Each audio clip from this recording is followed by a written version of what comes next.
We spend a lot of time looking for happiness when the world right around us is full of wonder. To be alive and walk on the earth is a miracle, and yet most of us are running as if there was some better place to get to. There is beauty calling to us every day, every hour, but we are rarely in a position to listen.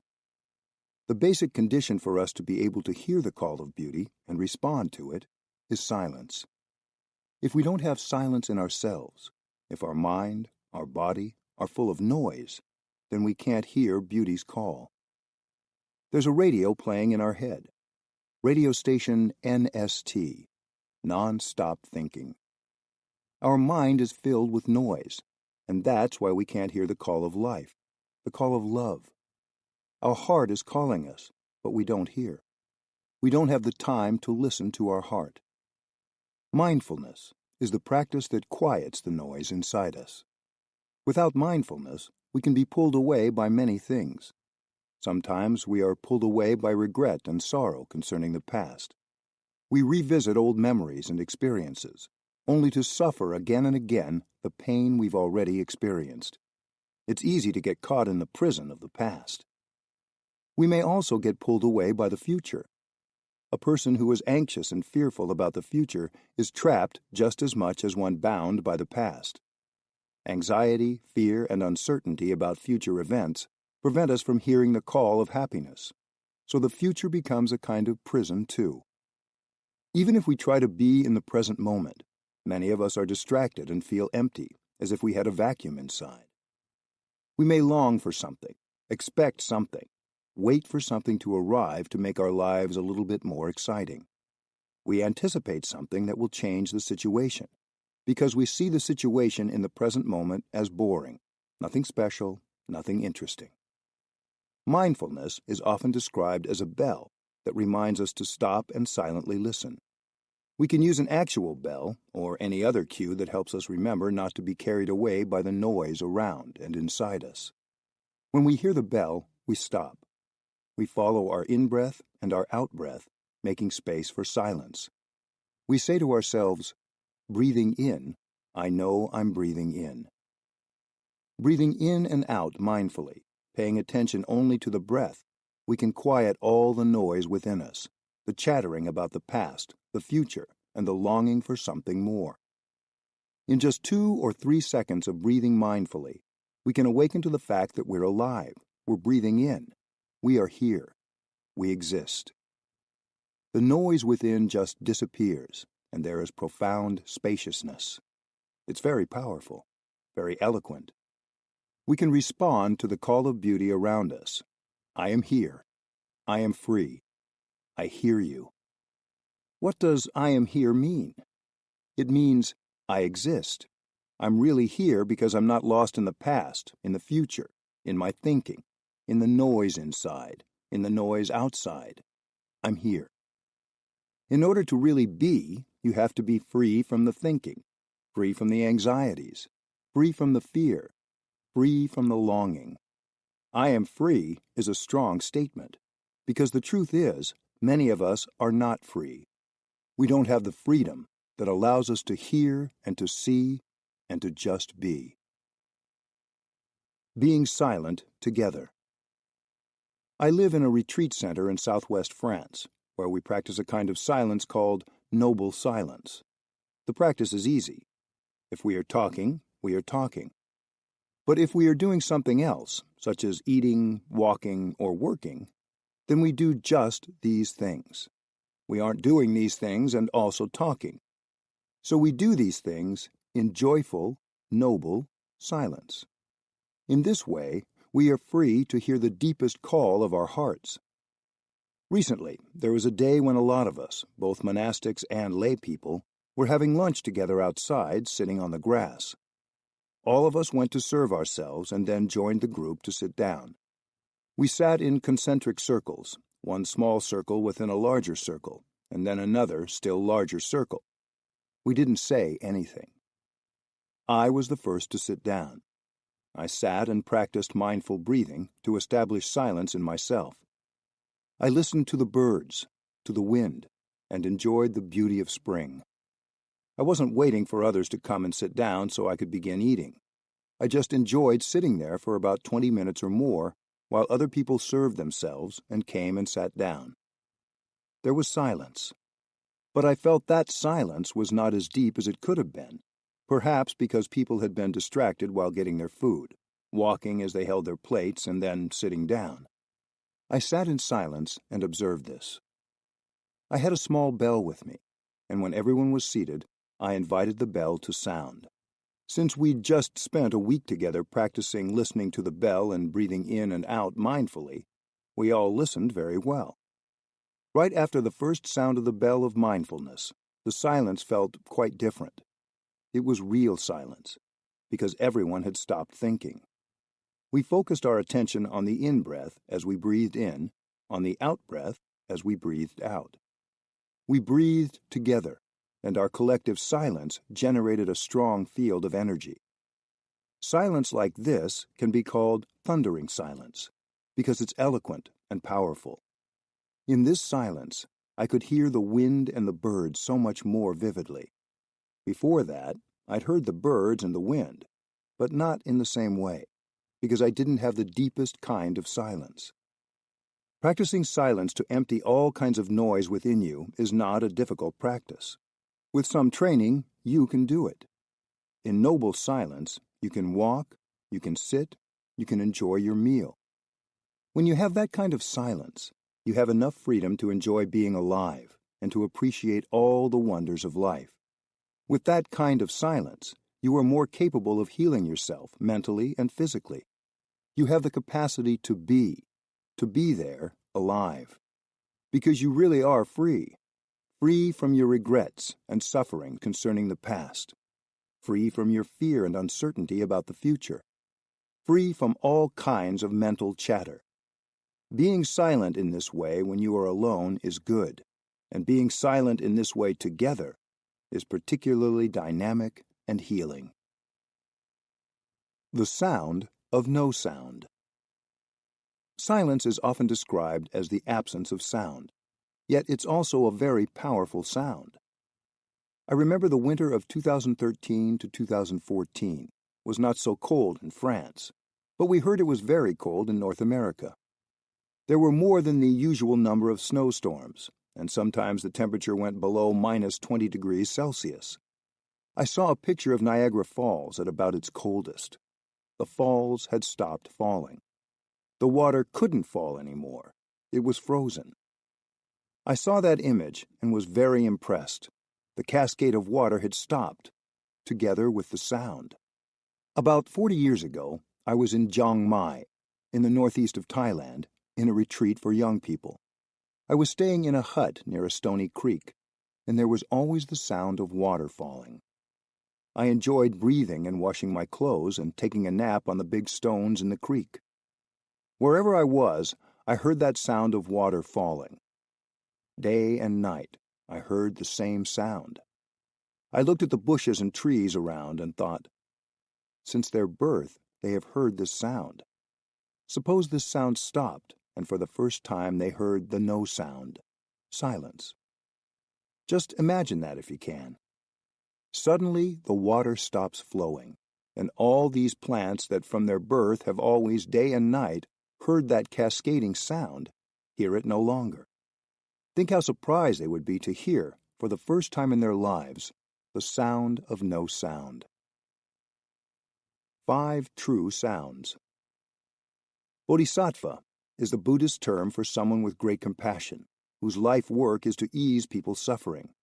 Buddhism talks about a bodhisattva named Avalokiteshvara, the bodhisattva of deep listening. The name Avalokiteshvara means the one who listens deeply to the sounds of the world. According to Buddhist tradition, Avalokiteshvara has the capacity to listen to all kinds of sounds. He can also utter 5 different kinds of sounds that can heal the world. If you can find silence within yourself, you can hear these 5 sounds. The first is the wonderful sound, the sound of the wonders of life that are calling you. This is the sound of the birds, of the rain, and so on. God is a sound. The creator of the cosmos is a sound. Everything begins with the sound. The second sound is the sound of the one who observes the world. This is the sound of listening, the sound of silence. The third sound is the Brahma sound. This is the transcendental sound Om, which has a long history in Indian spiritual thought. The tradition is that the sound Om has the innate power to create the world. The story goes that the cosmos, the world, the universe, was created by that sound. The Christian Gospel of John has the same idea. In the beginning, there was the Word. John, chapter 1, verse 1. According to the Vedas, the oldest Hindu texts, that world-creating word is Om. In Indian Vedic tradition, this sound is the ultimate reality, or God. Many modern astronomers have come to believe something similar. They have been looking for the beginning of time, the beginning of the cosmos, and they hypothesize that the very beginning of the universe was the Big Bang. The fourth sound is the sound of the rising tide. This sound symbolizes the voice of the Buddha. The teaching of the Buddha can clear away misunderstanding, remove affliction, and transform everything. It's penetrating and effective. The fifth sound is the sound that transcends all sounds of the world. This is the sound of impermanence, a reminder not to get caught up in or too attached to particular words or sounds. Many scholars have made the Buddha's teaching complicated and difficult to understand, but the Buddha said things very simply and did not get caught up in words.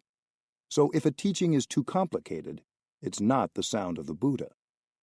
If what you're hearing is too loud, too noisy, or convoluted, it's not the voice of the Buddha. Wherever you go, you can hear that fifth sound. Even if you're in prison, you can hear the sound that transcends all sounds of the world. Your deepest concern.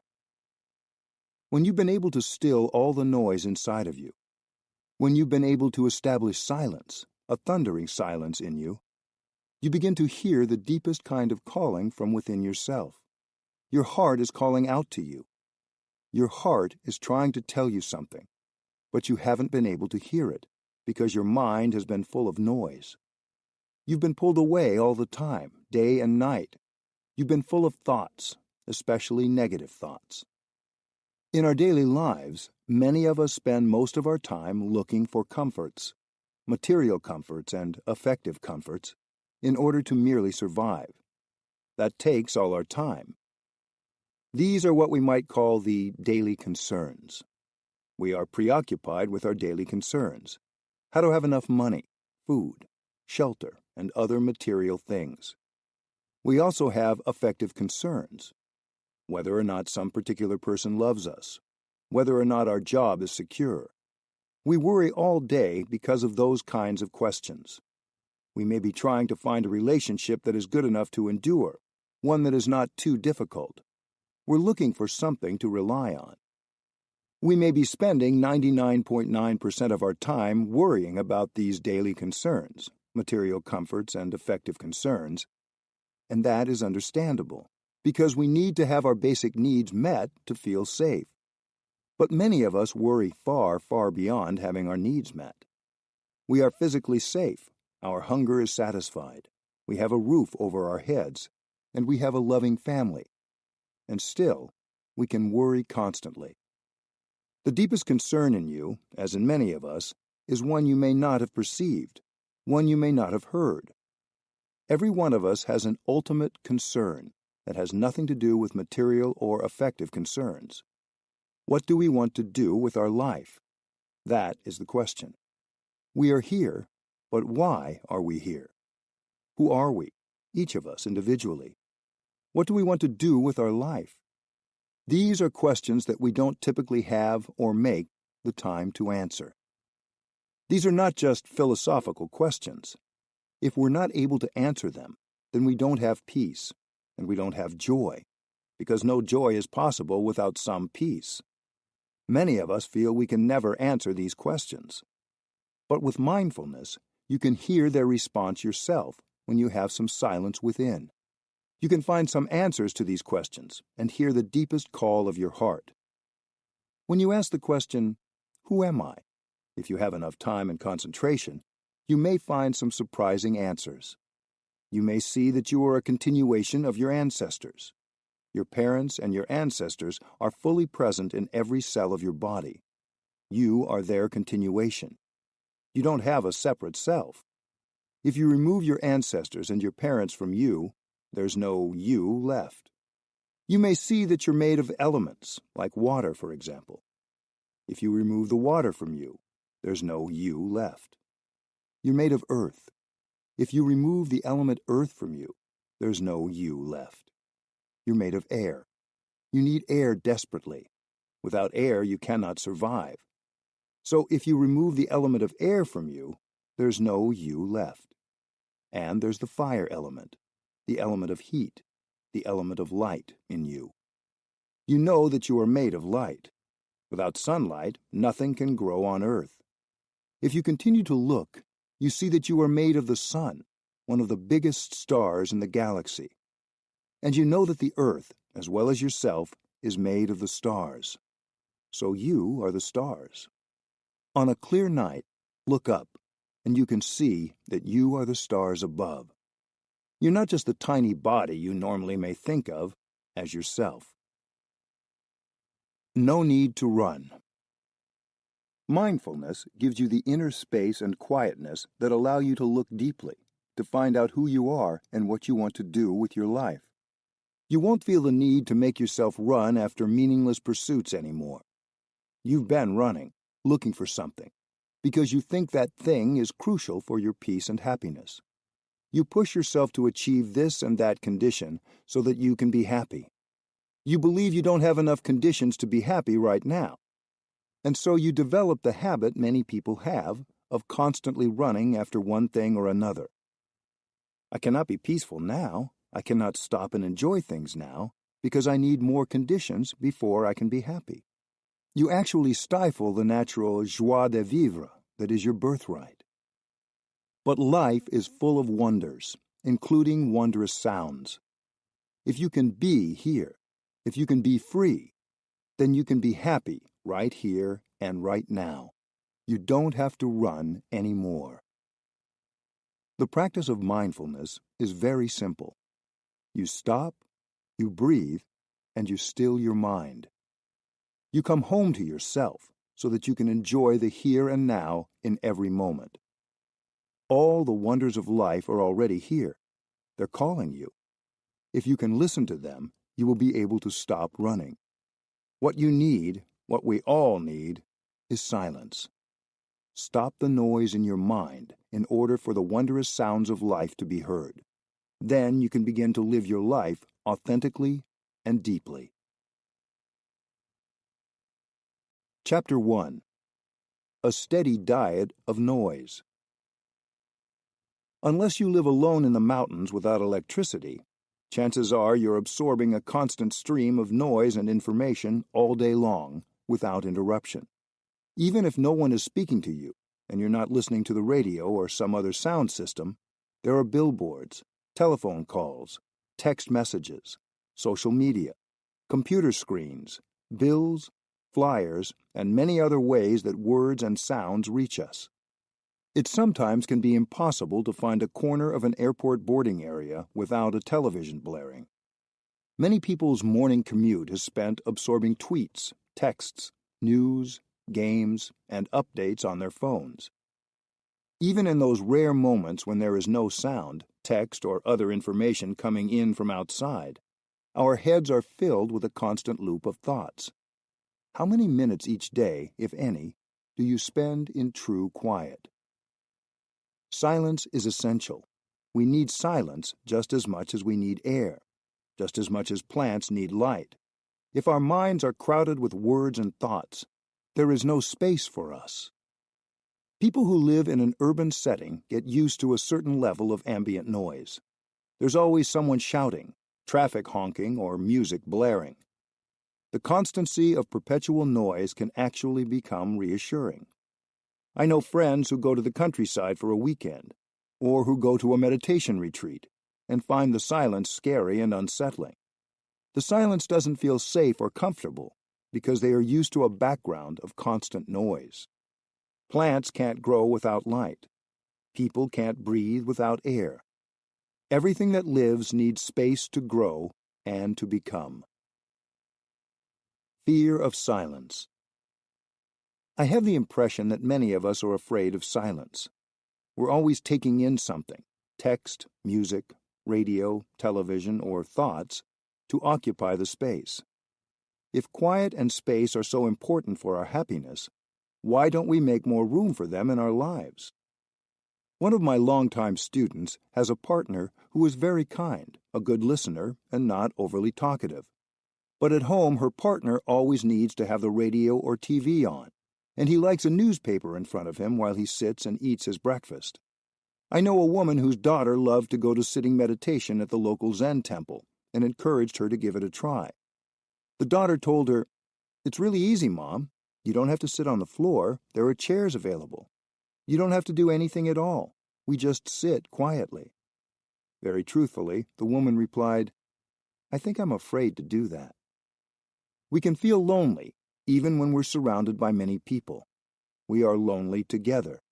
There is a vacuum inside us.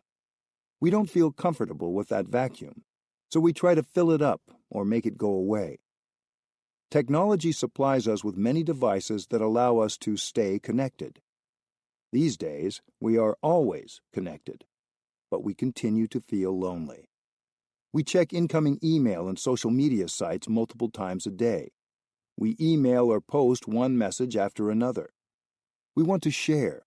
We want to receive. We busy ourselves all day long in an effort to connect. What are we so afraid of? We may feel an inner void, a sense of isolation, of sorrow, of restlessness.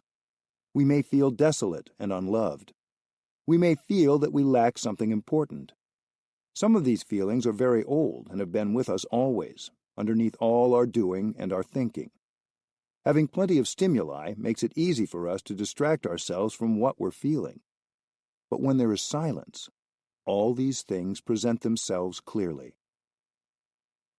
A smorgasbord of stimuli.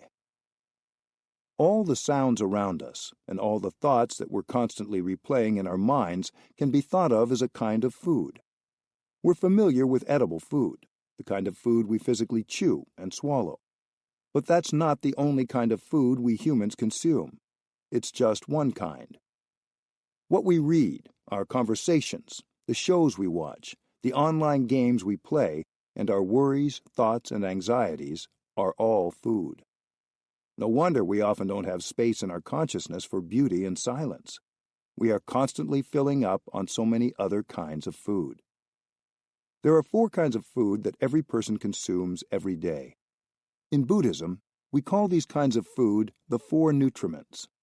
They are edible food, sense impressions, volition, and consciousness, both individual and collective. The edible food is, of course, the food that you eat with your mouth every day.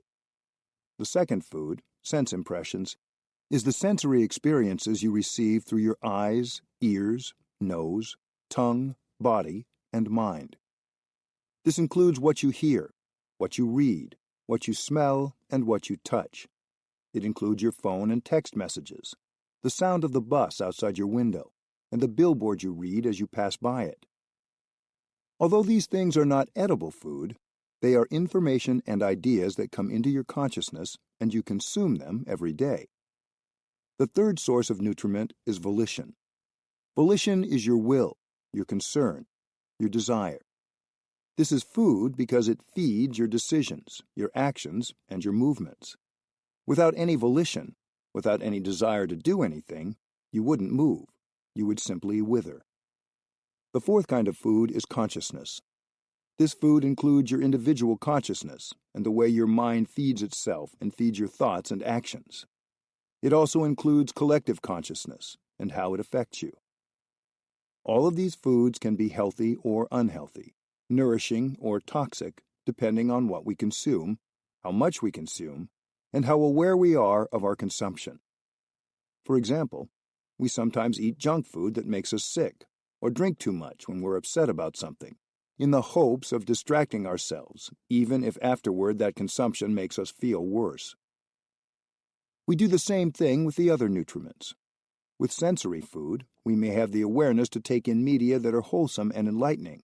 Or, on the other hand, we may use video games, movies, magazines, or even engaging in gossip in order to distract ourselves from our suffering.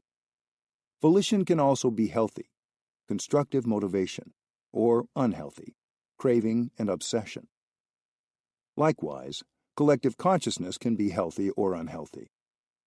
Think of how affected you are by the mood or the consciousness of the group you are in, whether that group is supportive, happy, angry, gossipy, competitive, or listless. Because each nutriment affects us so deeply, it's important to be aware of what and how much we are consuming. Our awareness is the key to our protection. Without protection, we absorb far too many toxins. Without realizing it, we become full of toxic sounds and toxic consciousness that make us ill. Mindful awareness is like a sunscreen protecting the sensitive skin of a newborn baby. Without it, the skin would blister and burn. With the protection of our mindfulness, we are able to stay healthy and safe and take in only those nutriments that help us thrive. Edible food. Most of us are aware that what we eat affects how we feel. Junk foods can make us feel tired, crabby, jittery, guilty, and often only momentarily satisfied. Fruits and vegetables, on the other hand, make us feel energetic, healthy, and well-nourished. Often we eat something not because we're hungry, but to console ourselves or to distract ourselves from uncomfortable feelings. Suppose you feel worried or lonely. You don't like this feeling, so you open the refrigerator and look for something to eat. You know that you aren't hungry, that you don't need to eat. You find something to eat anyway, because you want to cover up the feeling inside. When we have a retreat at any of our practice centers, we offer 3 healthy vegetarian meals every day, lovingly prepared with mindfulness. Still, there are participants who are worried about food. I have a friend who, when he first came to a mindfulness retreat, could think only about when he was next going to eat. For the first 2 days of the retreat, he was hungry all the time, and he didn't like the fact that there were lines for meals. He worried that the food would run out, even though it never did. Usually he would leave whatever activity he was doing early so he could be one of the first in line for meals. On the 3rd day of the retreat, this friend was in a sharing group where he was able to talk about some of his feelings about his father, who had recently died, and he got a lot of support from the group. The group ran a little late, but when he got to the meal line, he realized he wasn't anxious. He had a feeling there would be enough food and he would be okay. I'm very glad we didn't run out of rice and vegetables that particular day. Sense impressions. Sensory food is what we take in with our senses and our mind. Everything we see, smell, touch, taste, and hear. External noise falls into this category, such as conversations, entertainment, and music. What we read and the information we absorb is also sensory food. Perhaps even more than edible food, the sensory food we consume affects how we feel. We may pick up a magazine or go on the internet, looking at pictures and listening to music. We want to connect and be informed. We want to enjoy ourselves. These are fine reasons to consume sensory food. But often our real purpose in those moments is simply to run away from ourselves and cover up the suffering inside. When we listen to music, read a book, or pick up a newspaper, it's usually not because we truly need that activity or information. We often do it mechanically, perhaps because we're used to doing it, or we want to kill time and fill up the discomforting sense of empty space. We may do it to avoid encountering ourselves. Many of us are afraid of going home to ourselves because we don't know how to handle the suffering inside us. That's why we're always reaching for more and more sense impressions to consume. We are what we feel and perceive. If we are angry, we are the anger. If we are in love, we are the love. If we look at a snowy mountain peak, we are the mountain. While dreaming, we are the dream. A teenager recently confessed to me that he spends at least 8 hours a day playing video games. He can't stop. In the beginning, he took to games in order to forget that he wasn't feeling good about life, that he didn't feel understood in his family, school, and community. Now he's addicted to them. He thinks about video games all the time, even in the moments he isn't playing them. Many of us can relate to some version of this, trying to fill up the loneliness and emptiness inside us with sense impressions. Our senses are our windows to the outside world. Many of us leave our windows open all the time, allowing the sights and sounds of the world to invade us, penetrate us, and compound the suffering in our sad, troubled selves. We feel terribly cold and lonely and afraid. Do you ever find yourself watching an awful TV program, unable to turn it off?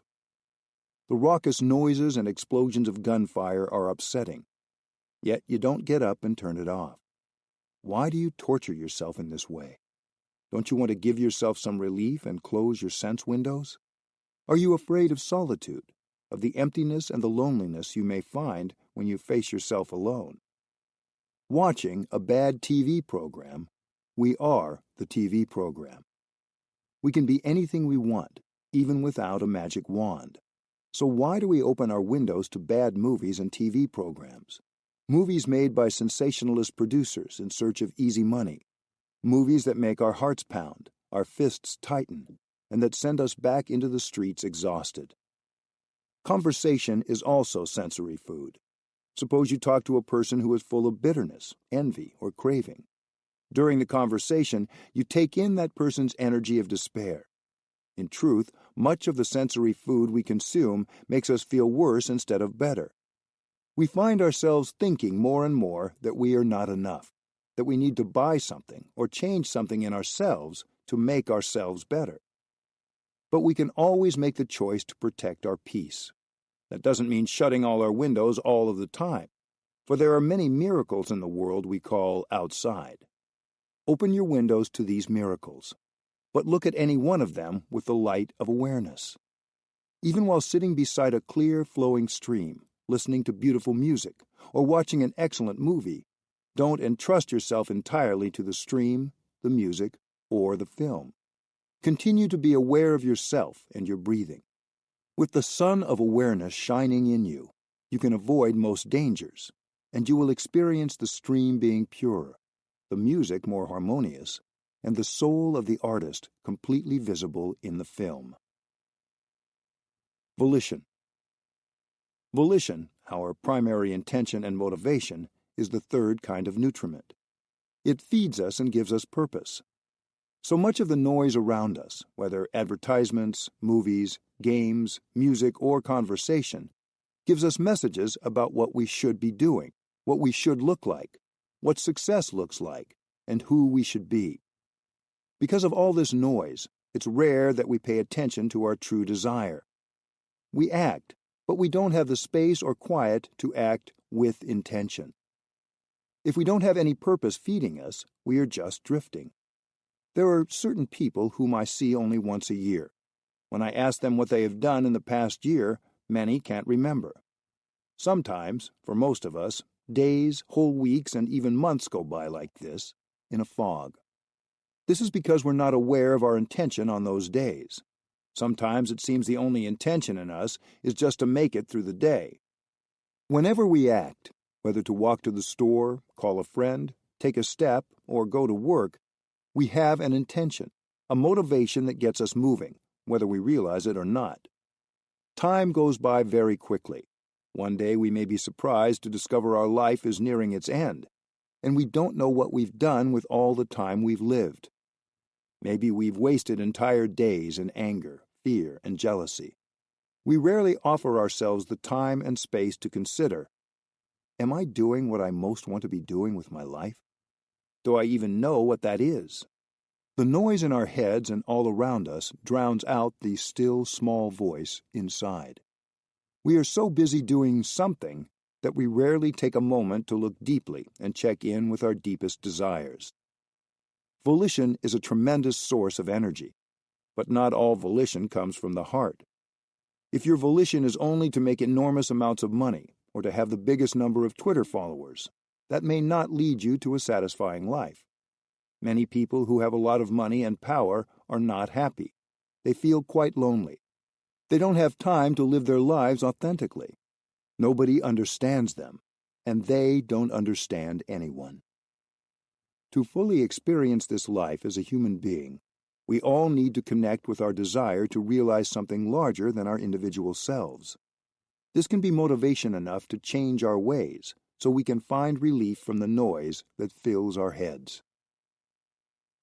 You can spend your whole life listening to internal and external messages without ever hearing the voice of your deepest desire. You don't have to be a monk or a martyr to do this. If you have space and silence to listen deeply to yourself, you may find within you a strong desire to help other people, to bring love and compassion to others, to create positive transformation in the world. Whatever your job, whether you lead a corporation, serve food, teach, or take care of others, if you have a strong and clear understanding of your purpose and how your work relates to it, this can be a powerful source of joy in your life. Individual consciousness. Even if we go on a sensory fast, cutting off outside noises and input, we are still consuming a potent source of food, our own consciousness. This, along with collective consciousness, is the fourth source of food. When we direct our attention to certain elements of our consciousness, we're consuming them. As with our meals, what we consume from our consciousness may be wholesome and healthy, or it may be toxic. For example, when we're having a cruel or angry thought and we replay it over and over again in our mind, we are consuming toxic consciousness. If we are noticing the beauty of the day or feeling grateful for our health and the love of those around us, we are consuming healthy consciousness. Every one of us has the capacity to love, to forgive, to understand, and to be compassionate. If you know how to cultivate these elements within your consciousness can nourish you with this healthy kind of food that makes you feel wonderful and benefits everyone around you. At the same time, in everyone's consciousness there is also the capacity for obsession, worry, despair, loneliness, and self-pity. If you consume sensory food in a way that nourishes these negative elements in your consciousness, if you read tabloids, play violent electronic games, spend time online envying what others have done, or engage in a mean-spirited conversation, the anger, despair, or jealousy becomes a stronger energy in your consciousness. You are cultivating the kind of food in your own mind that isn't healthy for you. Even after you have walked away from the book or the computer game, your mind may continue to revisit and reconsume those toxic elements for hours, days, or weeks afterward, because they have watered the negative seeds in your consciousness.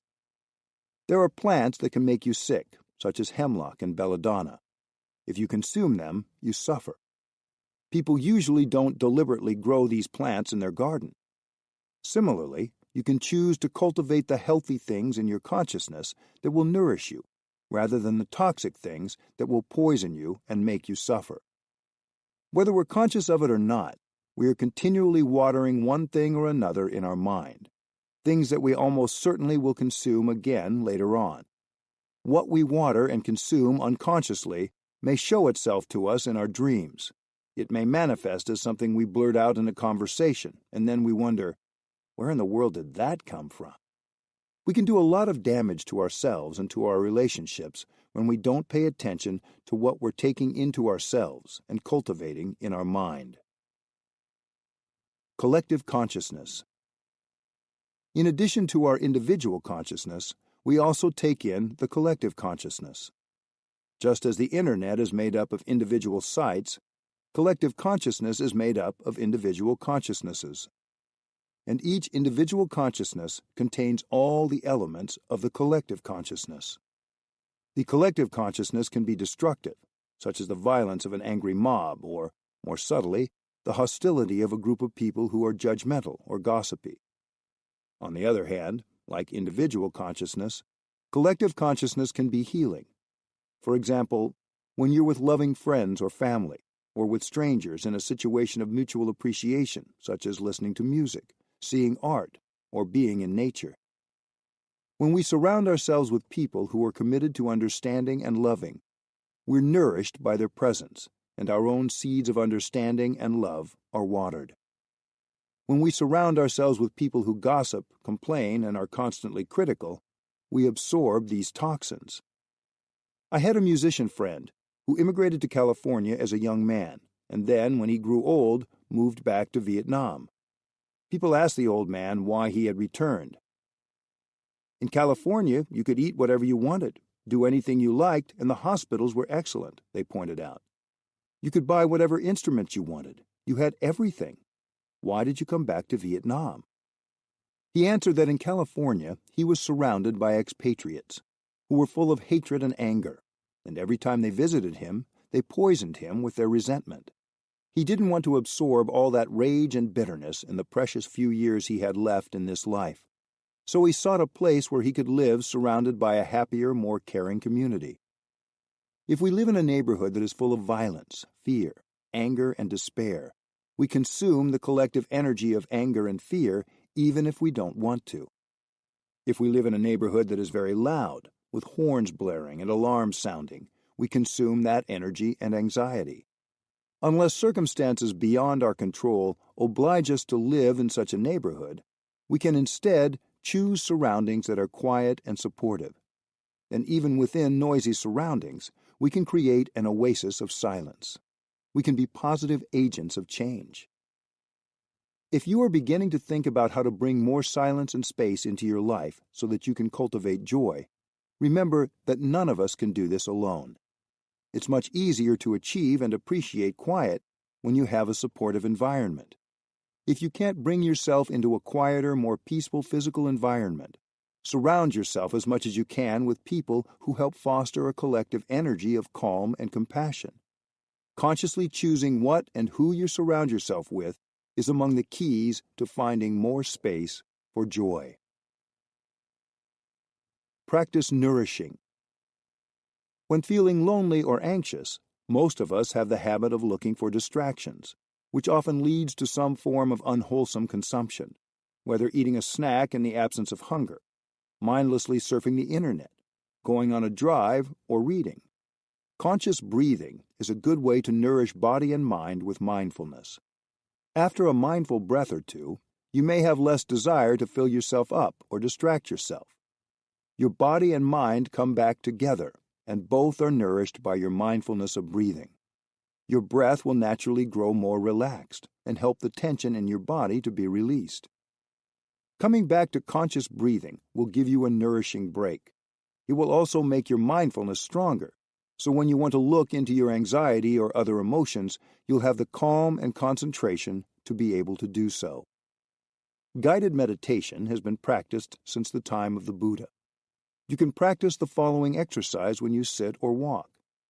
In sitting meditation, it's important for you to be comfortable and for your spine to be straight and relaxed.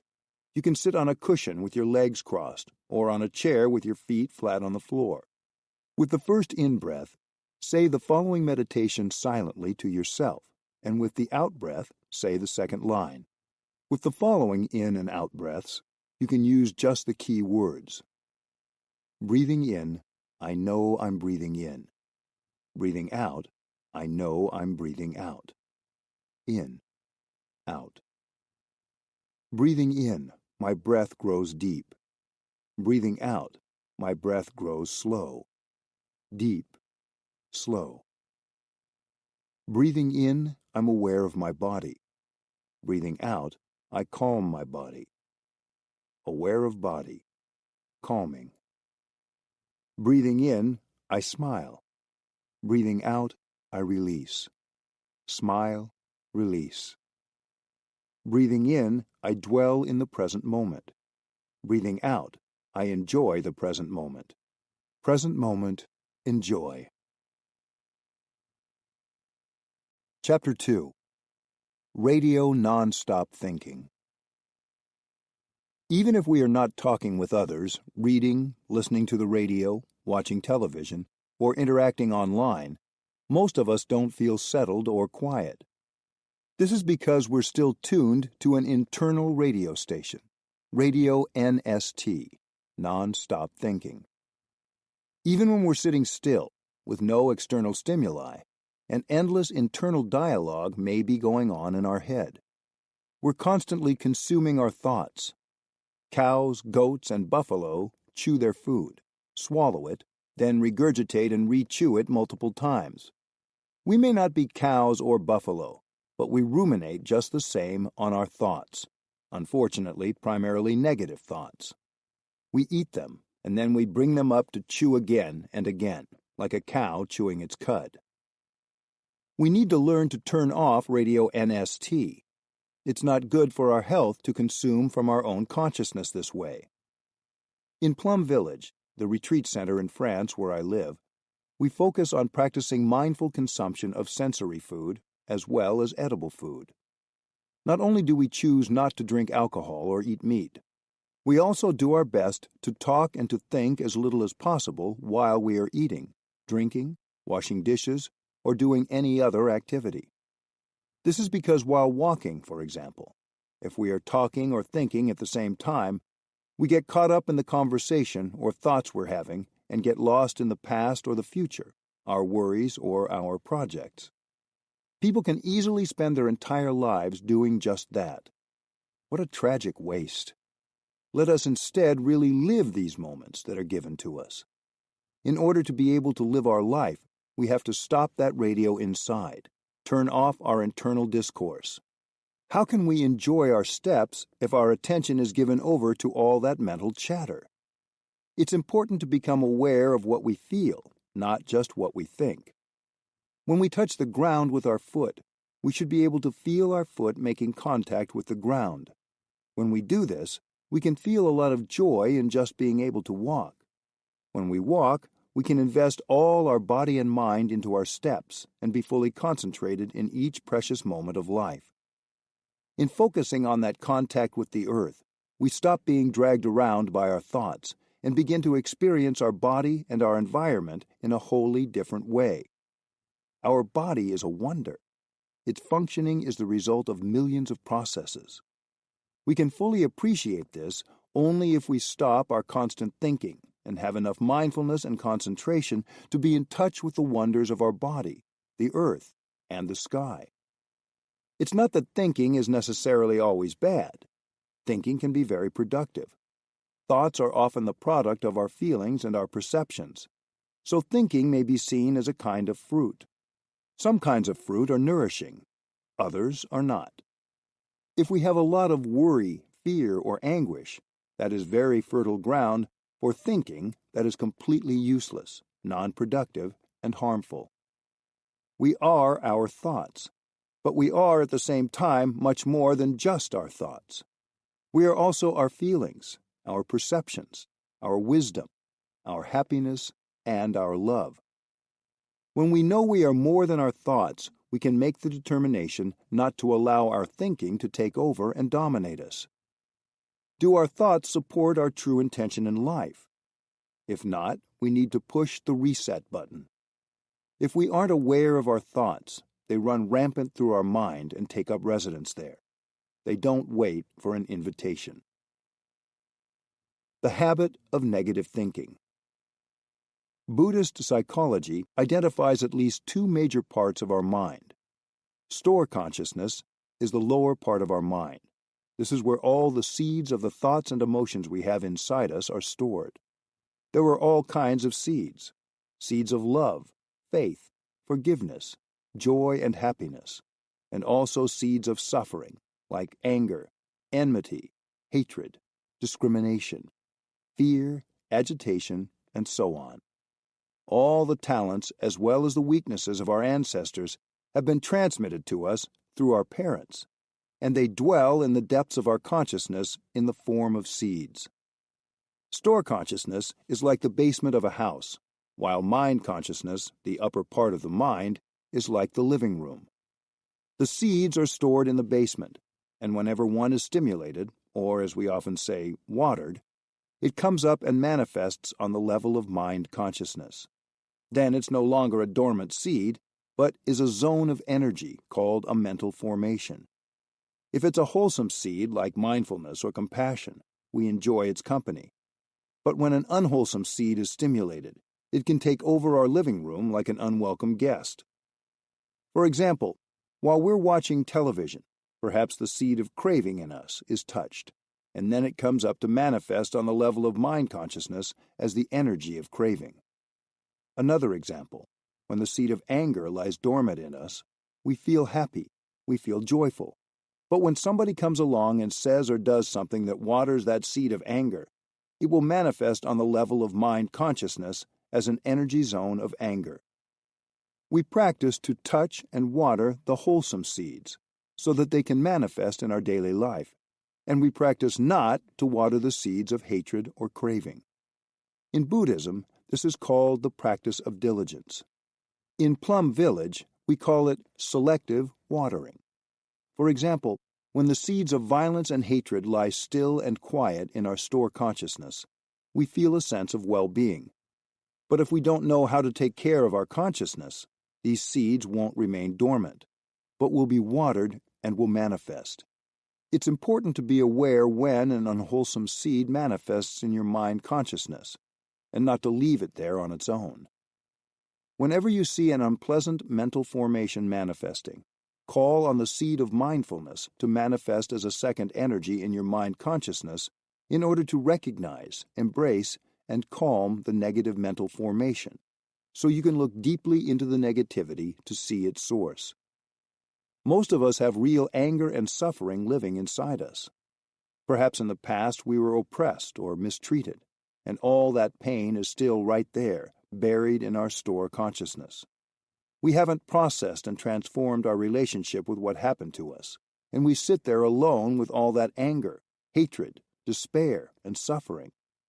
If we were abused when we were young, every time our thinking mind goes back over that event, it's like we're experiencing the abuse all over again.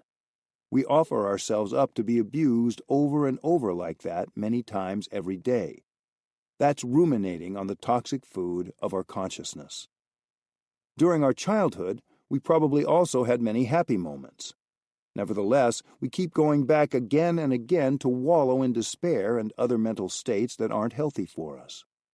It helps if we live in a good environment where our friends can remind us, "Dear friend, please don't ruminate." People used to say, "A penny for your thoughts." We can ask, "What are you ruminating on? Old suffering?" We can help each other to break out of our habitual negative thinking and get back in touch with the wonders that are right there inside us and around us. We can help each other not fall back into resurrecting the ghosts of suffering and despair that belong to the past. Our thoughts in the world.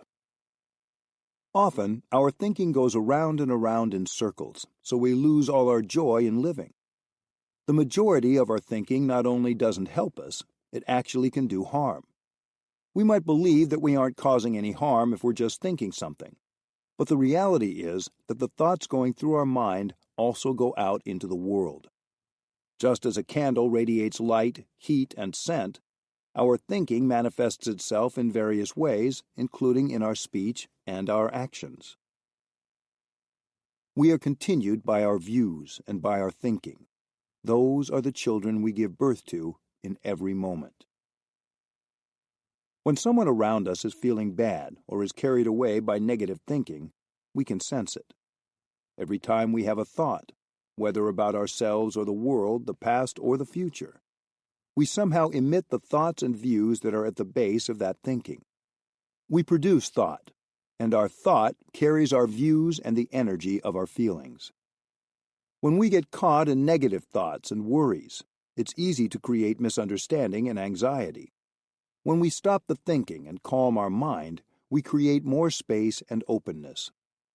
So each of us has a choice. You have a choice. Your thoughts can make you and the world around you suffer more or suffer less. If you want to create a more collegial, harmonious atmosphere in your workplace or community, don't start by trying to change other people. Your first priority should be to find your own quiet space inside so you can learn more about yourself. This includes getting to know and understand your own suffering.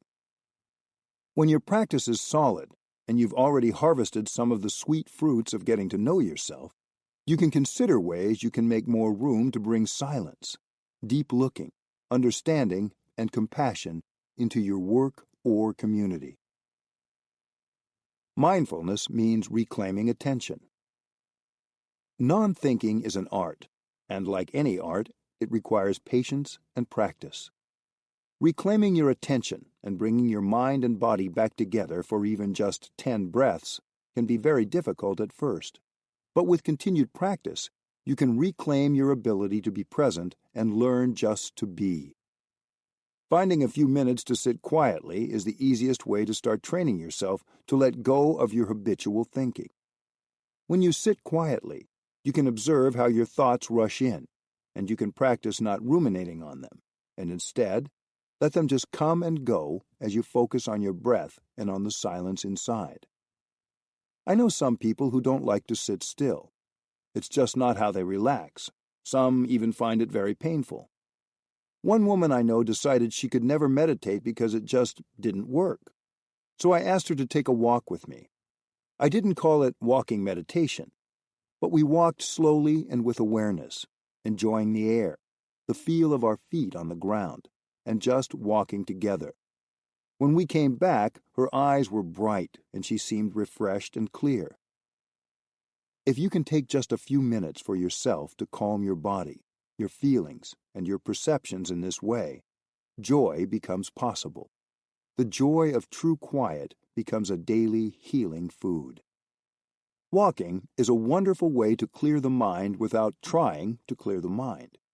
You don't say, "Now I am going to practice meditation," or "Now I am going to not think." You just walk, and while you're focusing on the walking, joy and awareness come naturally. In order to really enjoy the steps you make while walking, allow your mind to completely let go of any worry or plan. You don't need to put in a lot of time and effort to prepare yourself to stop thinking.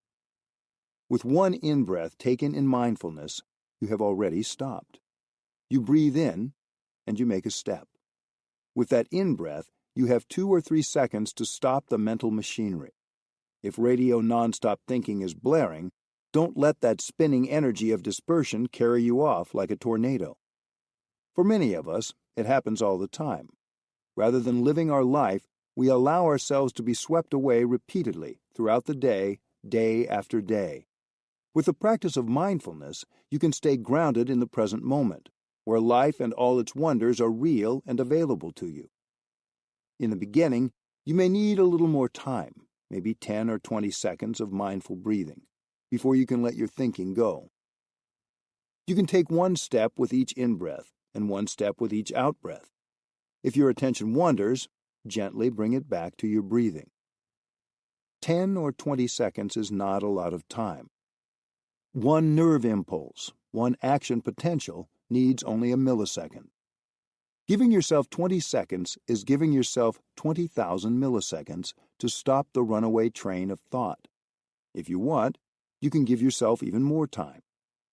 In that short amount of time, you can experience the bliss, the joy, the happiness of stopping. During that time of stopping, your body is able to heal itself. Your mind also has the capacity to heal itself.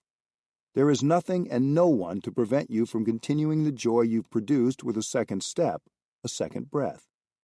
Your steps and your breath are always there to help you heal yourself. As you're walking, you may see your mind being pushed and pulled around by an old ingrained habit energy of anger or craving. In fact, that kind of energy might always be pushing you, whatever you're doing, even during your sleep. Mindfulness can recognize this habit energy. Having recognized it, simply smile to it and give it a nice bath of mindfulness, of warm and spacious silence. With this practice, you are capable of letting negative habit energy go. While walking, while lying down, while washing the dishes, while brushing your teeth, you can always practice offering yourself this wide and warm embrace of silence. Silence doesn't just mean not talking. Most of the noise we experience is the busy chatter inside our own head. We think and we rethink, around and around in circles. That's why at the start of each meal, we should remind ourselves to eat only our food and not our thoughts. We practice giving all our attention to eating. There's no thinking. We just bring our awareness to the food and to the people around us. This doesn't mean we shouldn't ever think or that we should suppress our thoughts. It simply means that when we're walking, we give ourselves the gift of taking a break from our thinking by keeping our attention on our breathing and our steps. If we really do need to think about something, we can stop walking and think the matter through with all our attention. Breathing and walking in mindfulness puts us in touch with the miracles of life all around us, and our compulsive thinking will dissipate very naturally. Happiness arises as we become more aware of the many wonders available to us. If there's a full moon high in the sky and we're busy thinking about something else, the moon disappears. But if we pay attention to the moon, our thinking stops naturally. There's no need to force or scold ourselves, or to forbid ourselves from thinking. Not talking by itself already can bring a significant degree of peace. If we can also offer ourselves the deeper silence of not thinking, we can find in that quiet a wonderful lightness and freedom. Shifting our attention away from our thoughts to come back home to what's really happening in the present moment is the basic practice of mindfulness. We can do it anytime, anywhere, and find more pleasure in life. Whether we're cooking, working, brushing our teeth, washing our clothes, or eating, we can enjoy this refreshing silence of our thoughts and our speech. The true practice of mindfulness doesn't require sitting meditation or observing the outer forms of practice. It entails looking deeply and finding internal quiet. If we can't do that, we can't take care of the energies of violence, fear, cowardice, and hatred in us. When our mind is racing and noisy, outward calm is only a pretense. But when we can find space and calm inside, then without effort we radiate peace and joy. We are able to help others and create a more healing environment around us without uttering a single word. The space to realize dreams. Sometimes we hitch ourselves to large but essentially empty dreams, maybe because we're so busy just getting through the day that we don't believe we can actually live according to our deepest, most genuine desires. But the truth is that right here in our daily life, every breath and every step can be a concrete part of making our true dreams happen. If instead we pursue the prefabricated dreams that people sell us, having convinced ourselves that this or that brass ring is as good as it gets, we sacrifice the precious time we've been given to live and to love for empty ambitions with no real meaning. We may sell our entire lives for those things. Many people come to a sad realization about this on their deathbed or in their later years. They suddenly wonder what they have to show for all those decades of work and stress. They may have become victims of their own success, meaning they had attained the wealth and fame they'd sought, but had never had time and space to enjoy their life, to connect with people they loved. They'd had to keep running every day just to hold on to the status they had achieved. But no one ever becomes a victim of his or her own happiness. You may find that when you make it your priority to follow the path of happiness, you also become more successful in your work. It's often the case that when people are happier and more peaceful, the quality of their work improves. But you do have to decide what your deepest aspiration really is. There are those who want to practice mindfulness in order to become more successful in their business or career, not in order to become happier and help others. Many people have asked me, can we use the practice of mindfulness to make more money? If you truly practice mindfulness, it will never cause harm. If the practice doesn't bring about more compassion, then it's not right mindfulness. If you feel that your dreams aren't coming true, you might think that you need to do more, or to think and strategize more. In fact, what you might need is less noise coming to you from both inside and outside, so that you have the space for your heart's truest intention to germinate and flourish. Practice stopping and letting go. Stopping brings body and mind together, back to the here and now. Only by stopping can you realize calm and concentration and encounter life. By sitting quietly, stopping the activities of body and mind, and being silent within, you become more solid and concentrated, and your mind becomes clearer. Then it's possible to be aware of what's happening inside and around you. Begin by stopping the physical running around you do with your body. When your body is still, when you don't need to pay attention to any activity other than your breathing, it will be much easier for your mind to let go of its own habitual running, although this can take some time and some practice. Once you've learned how to stop your mind when your body is also stopped, you'll be able to stop your mind even when your body is moving.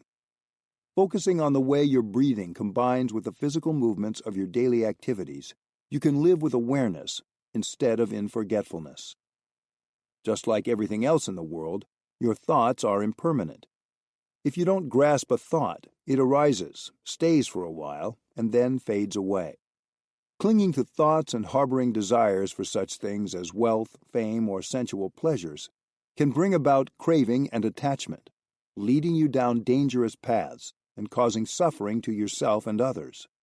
Recognizing thoughts and desires, allowing them to come and go, gives you space to nourish yourself as well as to get in touch with your deepest aspirations. Feel free to create your own verses to add to the guided meditation to follow.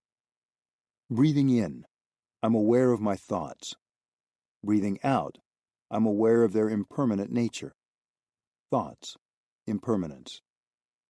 Breathing in, I'm aware of my desire for wealth. Breathing out, I'm aware that wealth is impermanent. Aware of desire for wealth, impermanence. Breathing in, I know that craving wealth can bring suffering. Breathing out, I let go of craving.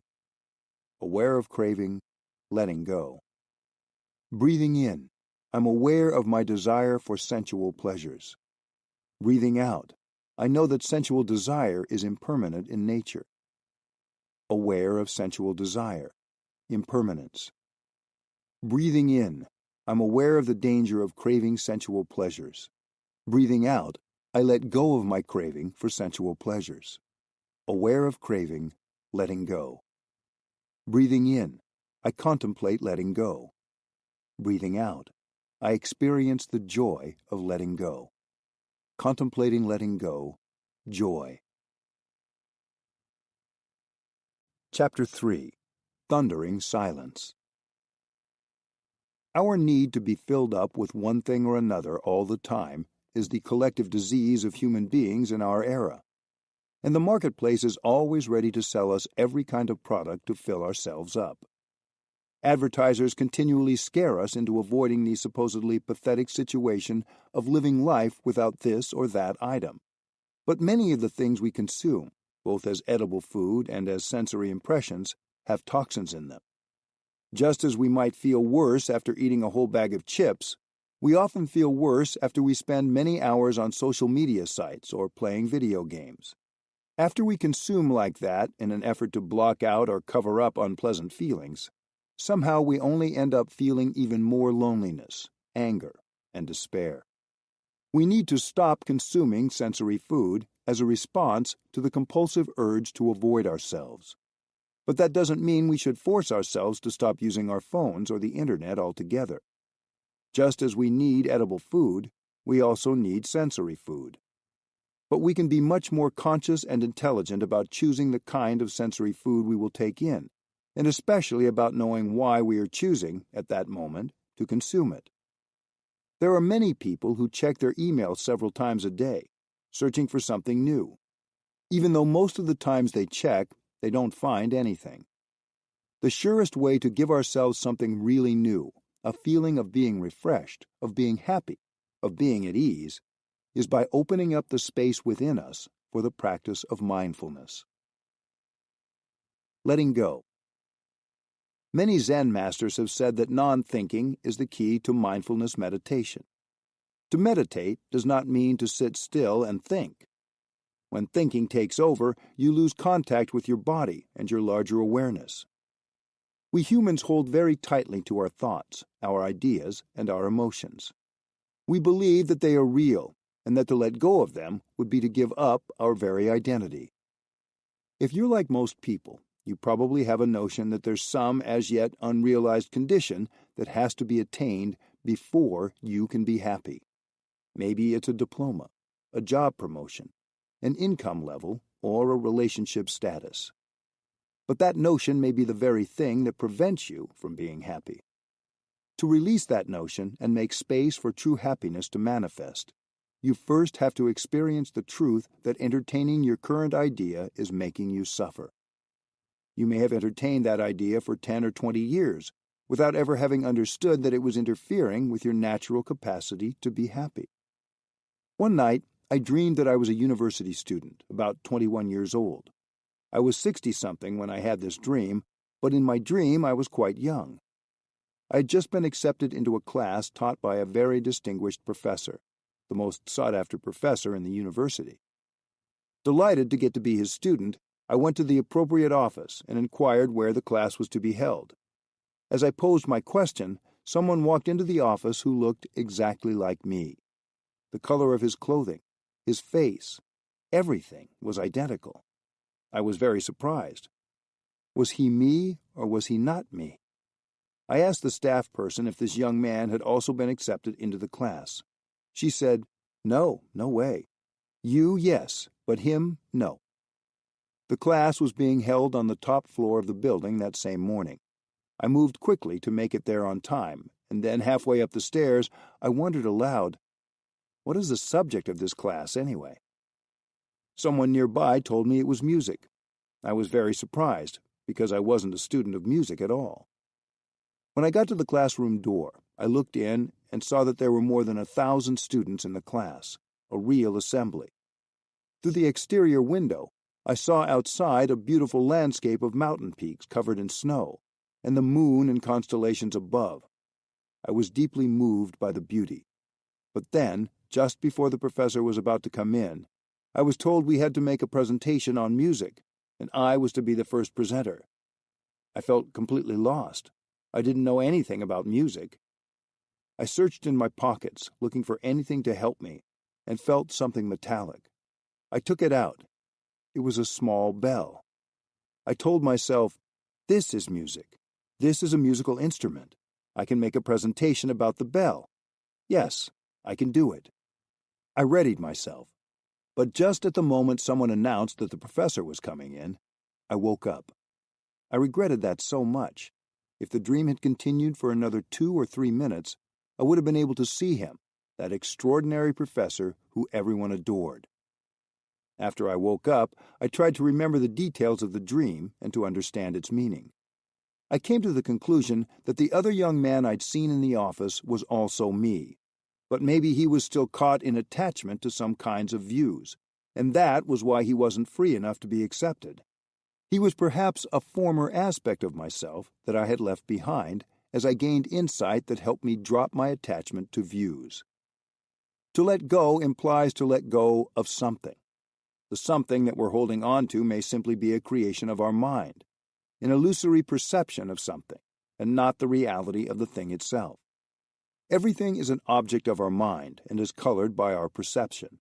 You get an idea, and before you realize it, you become stuck in that idea. You may get scared because of that idea you're believing in. You might even get sick because of it. Perhaps that idea brings you a lot of unhappiness and worries, and you would like to be free. But it's not enough that you want to be free. You have to give yourself enough space and quiet to become free. Sometimes we need to take a bit more time to look deeply into an idea or an emotion and discover its roots. It came from somewhere, after all. It was formed perhaps in our childhood or even before we were born.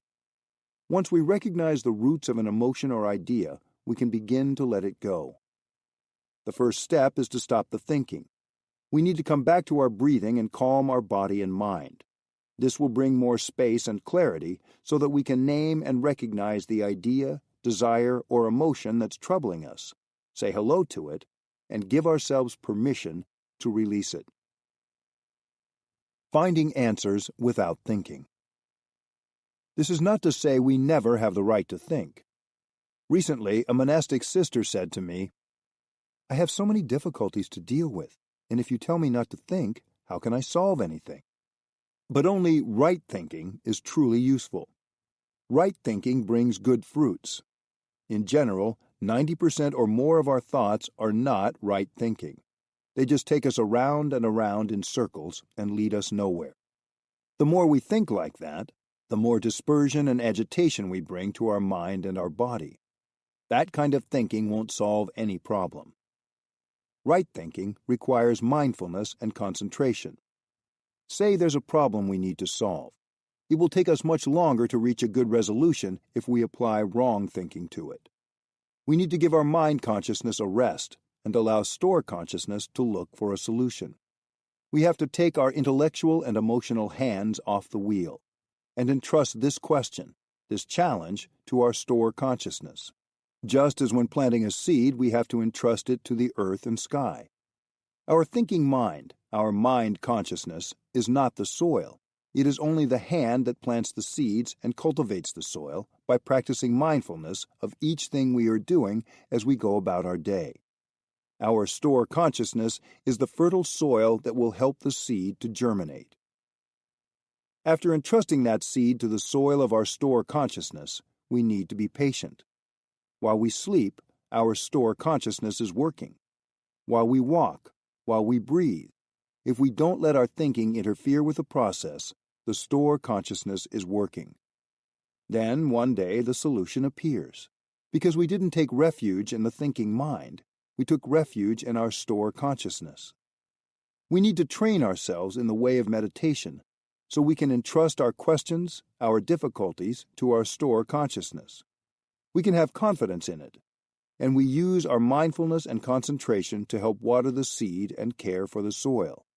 1, 2, or a few days later, a solution sprouts up, and we call that a moment of awakening, a moment of enlightenment. The essence of stillness. When we release our ideas, thoughts, and concepts, we make space for our true mind. Our true mind is silent of all words and all notions, and is so much vaster than limited mental constructs. Only when the ocean is calm and quiet can we see the moon reflected in it. Silence is ultimately something that comes from the heart, not from any set of conditions outside us. Living from a place of silence doesn't mean never talking, never engaging or doing things. It simply means that we are not disturbed inside. There isn't constant internal chatter. If we're truly silent, then no matter what situation we find ourselves in, we can enjoy the sweet spaciousness of silence. There are moments when we think we're being silent because all around us there's no sound. But unless we calm our mind, talking is still going on all the time inside our head. That's not true silence. The practice is learning how to find silence in the midst of all the activities we do. Try to change your way of thinking and your way of looking. Sitting down to eat your lunch may be an opportune time for you to offer yourself the sweetness of silence. Even though others may be speaking, you have the ability to disengage from habitual thinking and be very silent inside. You can be in a crowded space, yet still enjoy silence and even solitude. Realize that silence comes from your heart and not from the absence of talk. Just as inner silence does not require outer silence, solitude does not necessarily have to mean there is no one physically around you. You realize the deep meaning of being alone when you are established firmly in the here and now, and you are aware of what is happening in the present moment.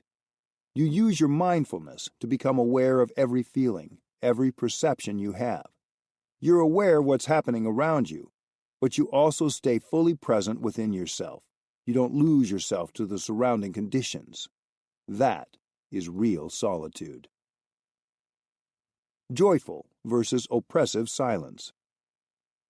Sometimes when we think of silence, we think of an enforced restriction, such as a dictatorship shutting down freedom of expression, or an elder lecturing that children should be seen and not heard, or one member of a household forbidding others from talking about a sensitive topic. That kind of silence is oppressive and only makes a situation worse. Some of us know this kind of strained silence in our own families. If parents fight, there is often a painful silence afterward, and the whole family suffers. If everyone is angry or anxious, keeping silent can feed into an increasing collective anxiety and anger. That tense, simmering kind of silence is very negative. We cannot bear that kind of silence for long. It kills us. But voluntary silence is altogether different. When we know how to sit together, breathe together, connect with the spaciousness that's always available inside of us, and generate the energy of peace and relaxation and joy, that collective energy of silence is very healing, very nourishing. Suppose you sit outside and pay attention to the sunshine, the beautiful trees, the grass, and the little flowers that are springing up everywhere. If you relax on the grass and breathe quietly, you can hear the sound of the birds, the music of the wind playing in the trees. Even if you are in a city, you can hear the songs of the birds and the wind. If you know how to quiet your churning thoughts, you don't have to turn to mindless consumption in a futile attempt to escape from uncomfortable feelings. You can just hear a sound and listen deeply and enjoy that sound. There is peace and joy in your listening, and your silence is an empowered silence. That kind of silence is dynamic and constructive. It's not the kind of silence that represses you. In Buddhism, we call this kind of silence thundering silence. It's very eloquent and full of energy. Often, we have retreats where thousands of people practice mindful breathing in and out silently, together. If you have been part of something like this, you know how powerful a freely shared silence can be. Have you ever noticed how much children, even very young ones, can enjoy silence? There's something very relaxing about this. In Plum Village, children of all ages can eat together and walk together silently and with great joy. We don't watch TV or play electronic games in our retreat center. I have one young friend who kicked and screamed the whole way to Plum Village the first time he came. He was 8 years old. He and his parents had driven down from Paris, and he didn't want to get out of the car because he knew that when he did, he wouldn't have any television or video games for a week. But he survived just fine and made friends, and on the last day, he didn't want to leave. Now he and his parents come every year, and he looks forward to it. He's turning 16 this year. Noble silence. Conscious, intentional quiet is noble silence. Sometimes people assume that silence has to be serious, but there's a lightness in noble silence. Noble silence is a kind of silence that can have just as much joy in it as a good laugh. Noble silence gives us a chance to recognize how our habit energy manifests in the ways we react to people and situations around us. There are those of us who make the choice to practice 1 or 2 weeks of silence, even 3 months of silence or more. After that much time in silence, we are able to transform our ways of responding to any number of situations. This silence is called noble because it has the power to heal. When you practice noble silence, you aren't just refraining from talking. You're calming and quieting your thinking. You're turning off radio NST. It's possible to recognize noble silence in someone else just by the way they behave. Some people always appear to be silent, but they're not truly silent. They're just somewhere else. They're not really present and available to life, to themselves, or to you. Other people put out an attitude that speaks volumes even when their mouths are shut.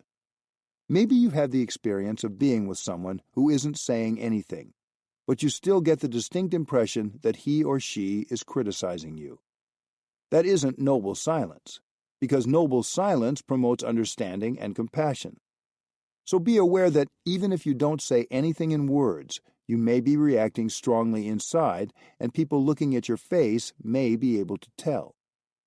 Breathing mindfully and becoming aware of your responses to people and events around you is a deep practice. Instead of reacting, instead of even thinking, you allow yourself just to be. You practice mindfulness to be with your breath, your steps, the trees, the flowers, the blue sky, and the sunshine. You can choose what to focus on, and therefore what to be. You can choose to be your in-breath and out-breath. You can choose to listen with your whole being to the sound of the rain or the wind, and in some way to be one with the rain or the wind. Listening to sounds in this way can be very joyful. When you are in touch with these refreshing and healing elements, you are being and not thinking. Practicing this way, when you are out and about and you hear a car honking or people shouting, or you see a sight that isn't pleasant, you are able to respond with compassion. Facing any kind of provocation, you are able to keep your noble silence alive and maintain your poise and peacefulness. Silent action. Some people might think that silence is a form of weakness or retreating from the world, but there is great strength in silence. There's a chapter in the famous Buddhist text called the Lotus Sutra about a bodhisattva, a being of great compassion called Medicine King. In Mahayana Buddhism, every bodhisattva is described as being a different arm and hand of the Buddha, with each bodhisattva representing a different kind of action. The legend goes that in a former life, Medicine King was called the bodhisattva that everyone is glad to see. From time to time we meet a person like that, someone whom everyone is glad to see. Whether such people are children or adults, their presence is so wonderful, fresh, and pleasant that everyone is happy to see them. The Bodhisattva Medicine King practiced devotion and love. Do we need to love in order to succeed in our practice of enlightenment? The answer is yes. The role of affection in the growth of a child is very important, and the role of affection in the growth of knowledge and understanding is also very important. The loving presence of a mother is crucial for the growth of a baby, and the loving presence of a teacher and fellow practitioners is very important for us to develop in our practice. We need love in order to grow and to go far. Medicine King grew well in his spiritual life and attained freedom and insight. He no longer identified himself with just his body. He mastered a kind of concentration called the concentration that allows one to manifest in all kinds of bodies. If he needed to become a child, he became a child. If he needed to be a woman, he manifested as a woman. If he needed to be a businessman, he could manifest as a businessman. He wasn't caught by the idea that the body he found himself in was his. That's why he could release his body very easily. Medicine King saw that there was great suffering, poverty, and cruelty around him. As an offering, he poured fragrant oil over himself, set himself alight, and allowed himself to be burned by fire. The body of the Bodhisattva Medicine King took millions of years to burn, and during that time, education took place. His burning body was a silent reminder to all who saw it of what he was willing to sacrifice. Perhaps you have heard of monks in Vietnam who immolated themselves during the war in the 1960s. That action had its root in this chapter of the Lotus Sutra. People who don't consider this body to be themselves sometimes choose to use this body in order to get a message across. When the Vietnamese monks set themselves on fire, they were trying to send a silent message, to send the strongest message they possibly could, because so far no one had listened to the cries for help of those who were suffering.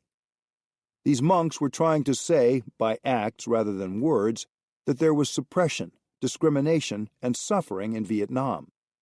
They used their body as a torch in an effort to create awareness of that suffering.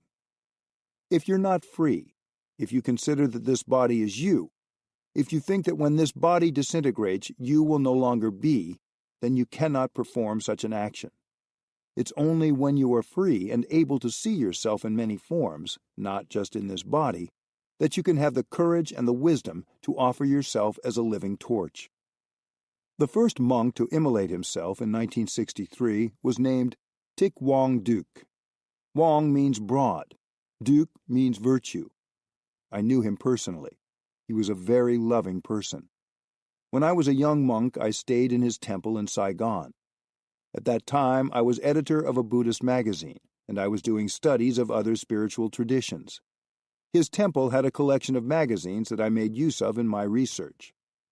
Thich Quang Duc wrote compassionate letters urging the president of South Vietnam to stop his persecution of the Buddhists.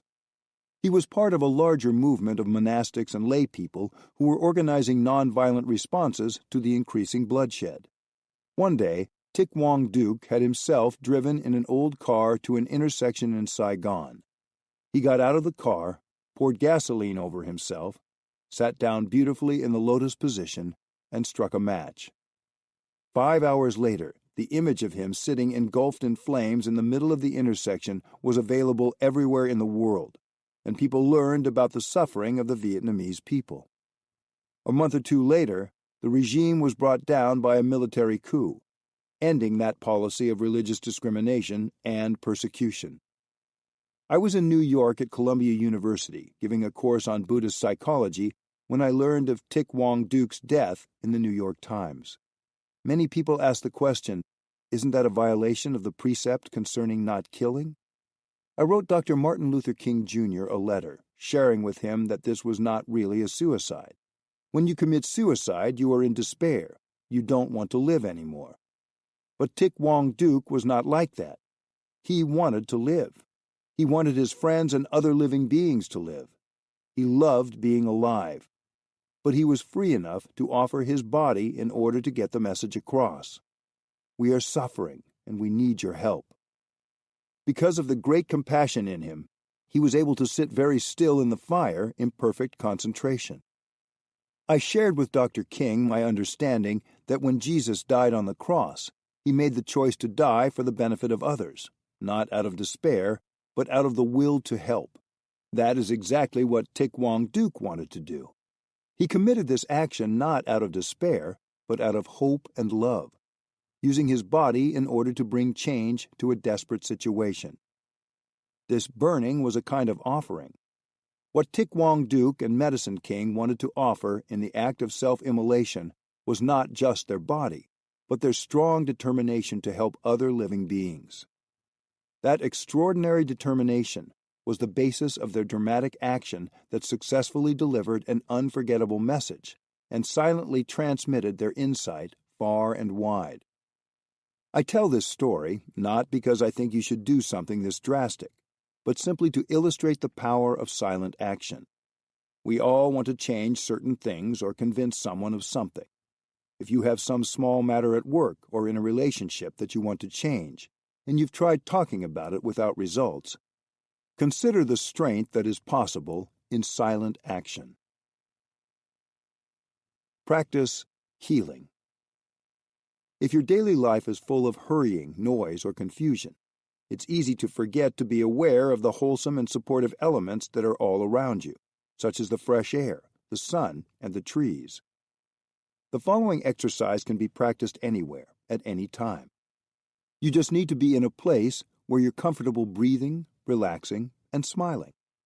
A light smile relaxes all the muscles in your face and brings ease to body and mind. So don't just say the word smile. Really do it. You can also create your own nourishing verses. You can renew yourself by getting in touch with the healing elements around you. You can also bring up refreshing images from your store consciousness to nourish you. For example, when you're in the middle of a busy city, you can recall what it's like to be in the mountains or at the seaside. Breathing in, I'm aware of the air. Breathing out, I enjoy breathing the air. Aware of the air, feeling joy. Breathing in, I'm aware of the sun. Breathing out, I smile to the sun. Aware of sun, smiling. Breathing in, I'm aware of the trees. Breathing out, I smile to the trees. Aware of trees, smiling. Breathing in, I'm aware of the children. Breathing out, I smile to the children. Aware of children, smiling. Breathing in, I'm aware of the countryside air. Breathing out, I smile to the countryside air. Countryside air, smiling. When we eat, we're often rushed. Sometimes we don't even take the time to sit down.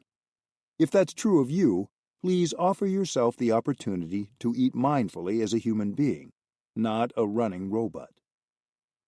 Before you eat, take a few moments to sit down.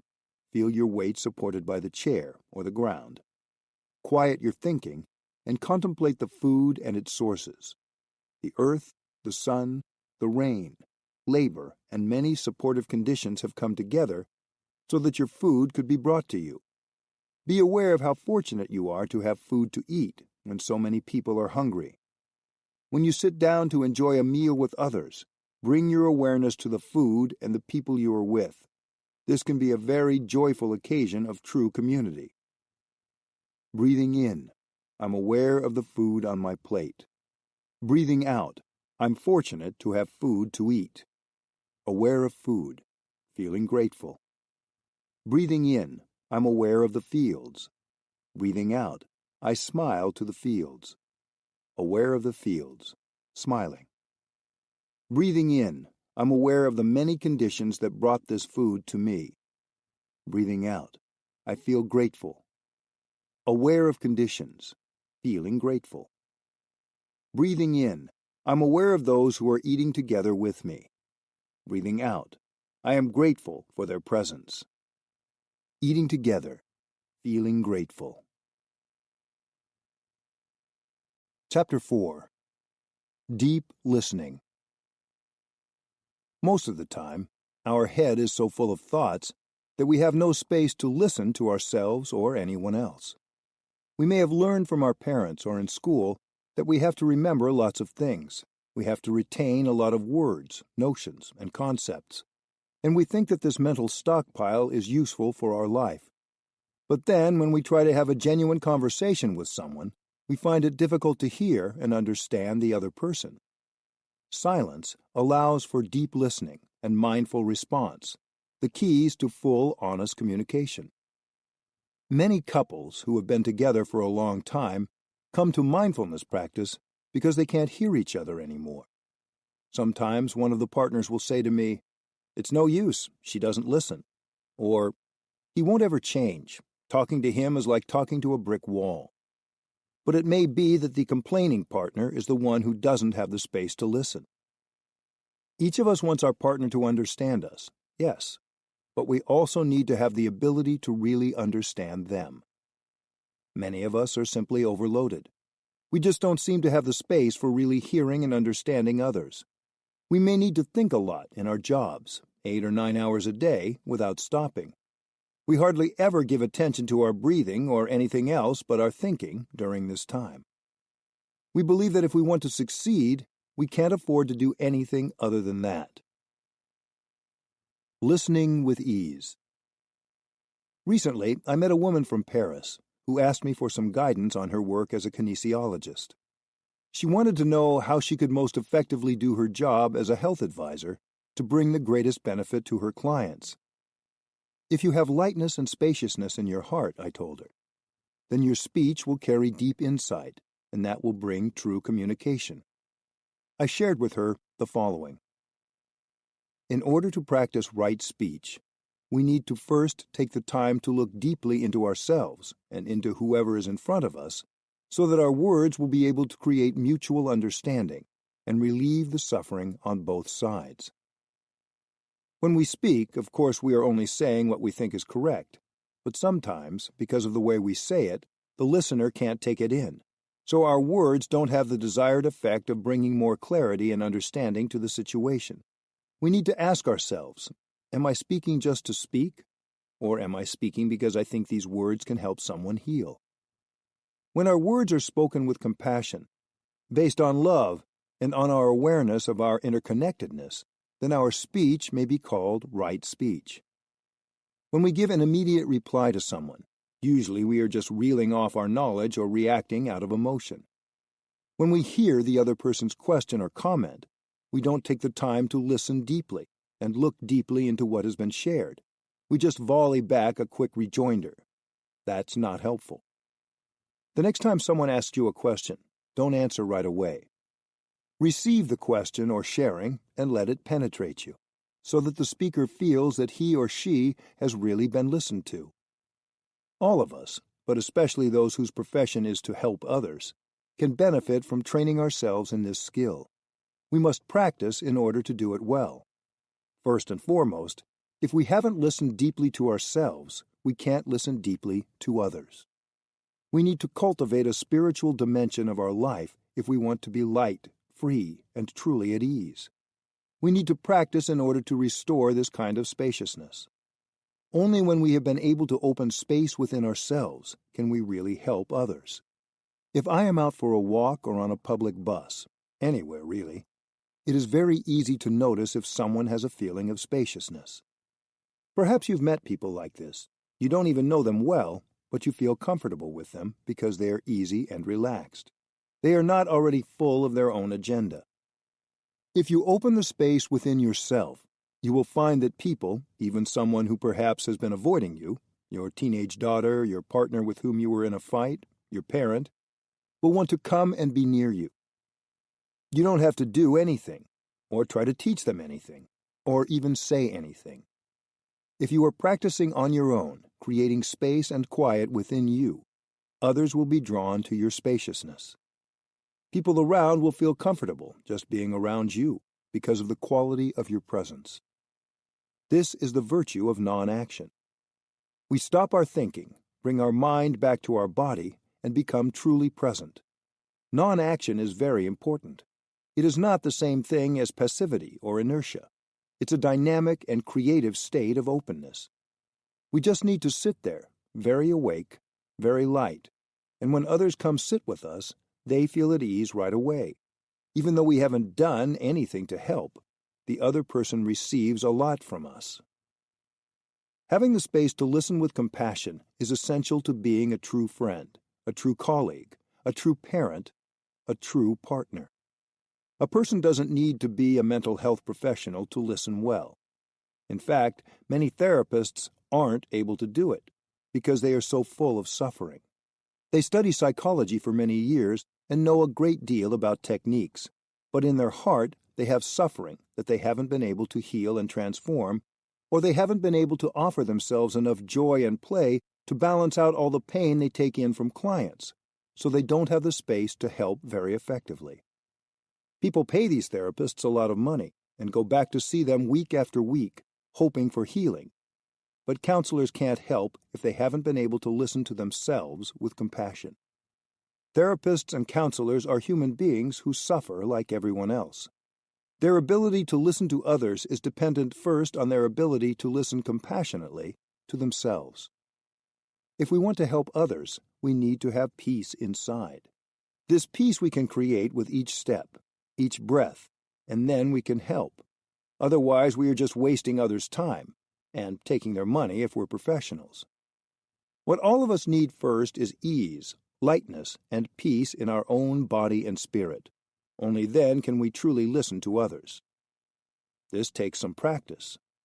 Take time each day to be with your breath and your steps, to bring your mind back to your body, to remember that you have a body. Take some time each day to listen with compassion to your inner child, to listen to the things inside that are clamoring to be heard. Then you will know how to listen to others. Listening to the sound of a bell. Bells are used in many cultures around the world to help people come together, to create harmony within oneself and harmony with others. In many Asian countries, every family has at least one small bell in their home. You can use any kind of bell that makes a sound you enjoy. Use the sound of that bell as a reminder to breathe, to quiet your mind, to come home to your body, and to take care of yourself. In Buddhism, the sound of the bell is considered to be the voice of the Buddha. Stop talking. Stop thinking. Come back to your breathing. Listen with all your being. This way of listening allows peace and joy to penetrate every cell of your body. You listen not only with your ears, not only with your intellect. You invite all the cells in your body to join in listening to the bell. A bell doesn't take up much space. You could surely find room on a table or a shelf somewhere, no matter where you live, even if you share a small room. Before you invite the bell to come home with you, you must make sure that the sound of the bell is good. The bell doesn't need to be big, but the sound should be pleasant. Prepare yourself each time to listen and to receive the sound of the bell. Instead of striking the bell, invite the bell to sound. Look at the bell as a friend, an enlightened being that helps you wake up and come home to yourself. If you wish, you can set the bell on a small cushion, just like any other bodhisattva doing sitting meditation. As you listen to the bell, practice breathing in and releasing all the tension that's built up, releasing the habit of your body, and especially your mind, to run. Although you may be sitting down, very often you are still running within. The bell is a welcome opportunity for you to go back to yourself, enjoy your in-breath and out-breath in such a way that you can release the tension and come to a full stop. The bell and your response to it help stop the runaway train of thoughts and emotions racing through you all throughout the day and night. In the morning, before you go to work or before the children go to school, everyone can sit down together and enjoy breathing for 3 sounds of the bell. That way you begin your day with peace and joy. It's nice to sit there, to breathe, either on your own or with your family, and look at a meaningful object in your home or a tree outside your window and smile. This can become a regular practice, a reliable refuge right there in your house or apartment. It doesn't take a long time, and it's richly rewarding. It is a very beautiful practice, the practice of peace, presence, and harmony in the home. Breathing room. Dedicate a room or a portion of a room for meditation. This doesn't need to be a big space. If you have only a small corner of a room, that can work perfectly well, as long as you make it a quiet place reserved for peace and reflection. This is your breathing room, a small meditation hall. When a member of the household sits in that quiet place, others should not go in and try to talk to him or her. You have to agree with each other that this is a space reserved for peace and quiet. I encourage you to sit down with all the members of your household and get everyone to agree that any time the atmosphere in the home is noisy, heavy, or tense, anyone has the right to go to the breathing room and invite the bell to sound. Everyone will practice breathing in and out and endeavor to restore the calm, the peace, and the love they have lost sight of because of some unmindful, unskillful thought, word, or deed. Anytime someone has a problem, anytime someone has a painful feeling or feels not peaceful, that person has the right to go to that space, sit down, invite the bell to sound, and breathe. And while somebody is doing that, the other people in the house have to respect it.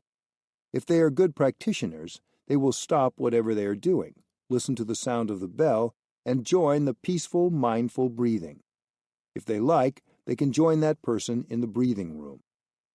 So, if your partner is not in a good mood, if your housemate has some worries, you may like to remind him or her, "Shall we go listen to the bell and breathe for a few minutes together?"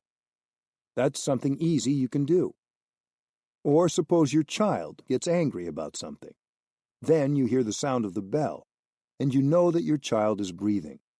You pause from what you're doing and enjoy breathing in and out too. You support your child. And at bedtime, it's nice if everyone sits down together to enjoy 3 sounds of the bell, 9 times of breathing in and out. People practicing breathing with a small bell in this way are able to enjoy much peace and harmony together. That is what I call true civilization. You don't need a lot of modern gadgets in order to be civilized. You need only a small bell, a quiet space, and your mindful in-breath and out-breath. Listening with our ancestors. People usually think that their ancestors have died, but that's not correct. Because we are here, alive, our ancestors continue to be alive in us. Our ancestors have transmitted themselves to us with their talents, their experiences, their happiness, their suffering. They are fully present in every cell of our body. Our mother, our father, they are in us. We cannot take them out. When we listen to the bell, we can invite all the cells in our body to join us in listening, and at the same time, all the ancestors of all generations can join us in listening to the sound of the bell.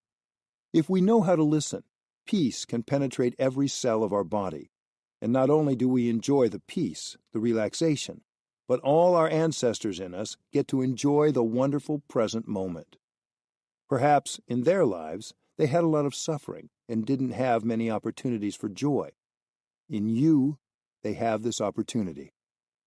We generally think of listening as listening to those around us, but there are other kinds of listening. As we mentioned earlier, listening to ourselves is the first step in being able to listen well to others. What we find, if we listen within us, is no separate single voice, no separate self that simply appeared out of nowhere. This is one of the insights that come from practicing mindfulness. We discover how deeply connected we are with everyone who has come before us, so that we may manifest. We are a community of cells, and all our ancestors are within us. We can hear their voices. We just need to listen. Not caught in words. If we practice some time in silence each day, even if it's just a few minutes, we are much less prone to getting caught in words. Comfortable with practicing silence, we are free as a bird, in touch with the profound essence of things. Van Tong, one of the founders of Vietnamese Zen Buddhism, wrote, "Don't ask me anything more. My essence is wordless." To practice mindfulness of our speech, we have to be able to practice silence. Then we can examine carefully what our views are and what internal knots may be influencing our thinking. Silence is the best foundation for looking deeply. Confucius said, "The heavens do not say anything." Yet the heavens tell us so much if we know how to listen. If we listen from the mind of silence, every bird song and every whispering of the pine branches in the wind will speak to us. We all want to communicate with our loved ones, and there are many ways people communicate without words. Once we use words, we tend to turn them into labels that we think of as true. For example, words like chores, children, listen, man and woman bring to mind certain images or assumptions, and it can be hard to see the full and evolving picture beyond our mental constructs. If we truly want to communicate with our loved ones, we need to be aware of the nonverbal ways in which communication is taking place, whether consciously or unconsciously. A fast for our consciousness. Many cultures practice fasting for a specific period of time for religious holidays, for initiation rituals, or for other reasons. Other people fast for health reasons. This is worth doing, not only for our body, but for our consciousness as well. Every day we take in a multitude of words, images, and sounds, and we need some time to stop ingesting all those things and let our mind rest. A day without the sensory food of email, videos, books, and conversations is a chance to clear our mind and release the fear, anxiety, and suffering that can enter our consciousness and accumulate there. Even if you don't think you can take a whole day without media, you can take a small break, a sound pause, if you will. Most people nowadays seem unable to live without a soundtrack.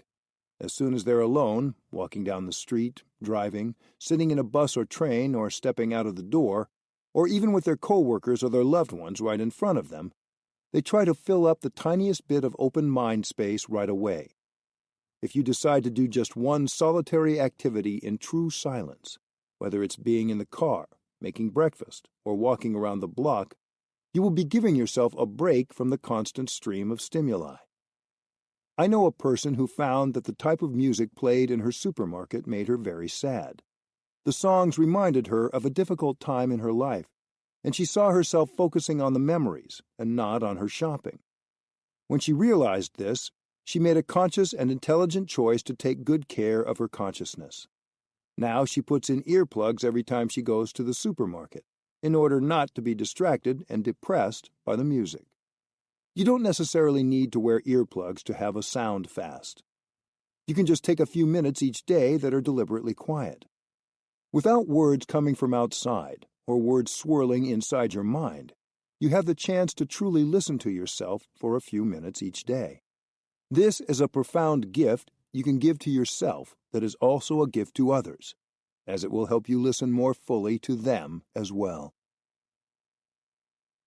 Practice. The 4 mantras. Practicing the 4 mantras is something anyone and everyone can do, even children. These mantras help you to cultivate deep listening and presence in your relationship with yourself and your loved ones. A mantra is a kind of magic formula that can transform a situation right away. You don't have to wait for results. What makes this practice effective is your mindfulness and concentration. Without these elements, it won't work.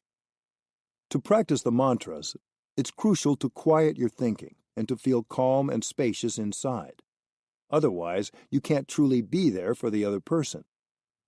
Maintain that calm and spaciousness even when the other person responds. Especially when you practice the 3rd and 4th mantras. If the other person has something to say, be sure to follow your breathing and listen silently and patiently without judging or reacting. When you say the 4 mantras, you are using the silence inside, along with a few carefully chosen words, to bring healing, reconciliation, and mutual understanding.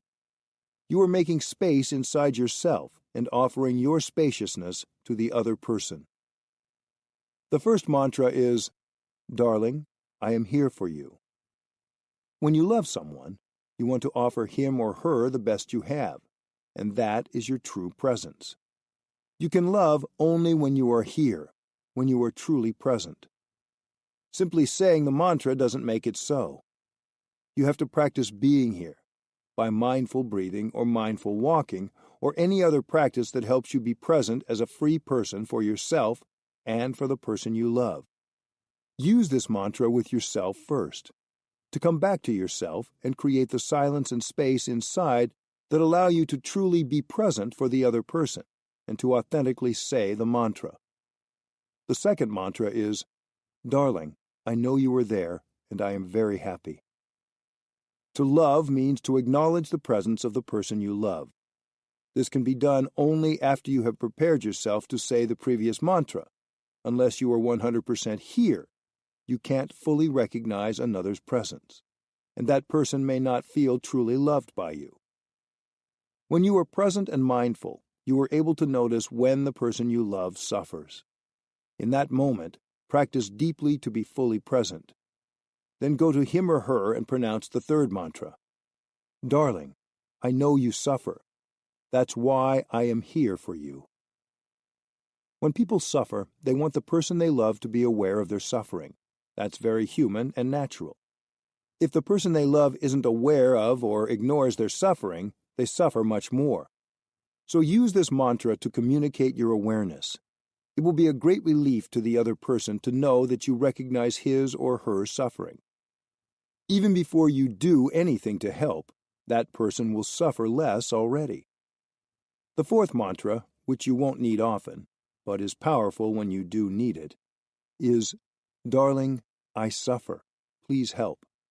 It is practiced when you yourself suffer, especially when you believe that your suffering has been caused by the other person. When that person is the one you love most, you suffer even more. So you go to that person with your full mindfulness and concentration and pronounce the 4th mantra. "Darling, I suffer so much. Please help me." This can be difficult, but you can do it. It just takes some training. When you suffer, you tend to want to be alone. Even if the other person tries to approach and to reconcile, you're reluctant to let go of your anger. This is very normal and human. But when we love each other, we do need each other, especially when we suffer. You believe that your suffering comes from him or her. But are you really so sure? It's possible that you're wrong. Maybe he or she didn't intend to hurt you. Maybe you've misunderstood or have a wrong perception. Don't rush into saying this mantra. When you're ready, go to the other person. Breathe in and out deeply and become yourself 100%. Then say the mantra with all your heart. You may not want to do it. You may want to say you don't need the other person. Your pride has been deeply hurt after all. But don't let pride stand between you and the person you love. In true love, there is no room for pride. If pride is still there, you know that you have to practice to transform your love into true love. Regularly practicing walking meditation, sitting meditation, and breathing in and out mindfully in order to restore yourself will also help train you so that you are prepared to use the fourth mantra the next time you suffer. Chapter 5. The Power of Stillness. I remember a time in Hue, Vietnam, in 1947, when I was living as a student at the Buddhist Institute of Bao Guoc Temple, not too far from my root temple, the temple where I had been ordained into monastic life and where I normally lived. At that time, the French army occupied the whole region and had set up a military base in Hue. We often had gunfire around us between French and Vietnamese soldiers. People living high in the hills had set up small fortresses for protection. There were nights when the villagers shut themselves in their homes, bracing against the barrage. In the morning when they awoke, they sometimes found corpses from the battle of the previous night, with slogans written in whitewash mixed with blood on the road. Occasionally, monks took the remote paths in this region, but hardly anyone else dared pass through the area, especially the city dwellers of Hue, who had only recently returned after having been evacuated. Even though Bao Guoc was situated near a train station, hardly anyone risked going there, which speaks for itself. One morning, I set out from Bao Guoc for my monthly visit to my root temple. It was quite early. The dew was still on the tips of the grass. Inside a cloth bag, I carried my ceremonial robe and a few sutras. In my hand, I carried the traditional Vietnamese cone-shaped hat. I felt light and joyful at the thought of seeing my teacher, my monastic brothers, and the ancient venerated temple. I had just gone over a hill when I heard a voice call out. Up on the hill above the road, I saw a French soldier waving. Thinking he was making fun of me because I was a monk, I turned away and continued walking down the road.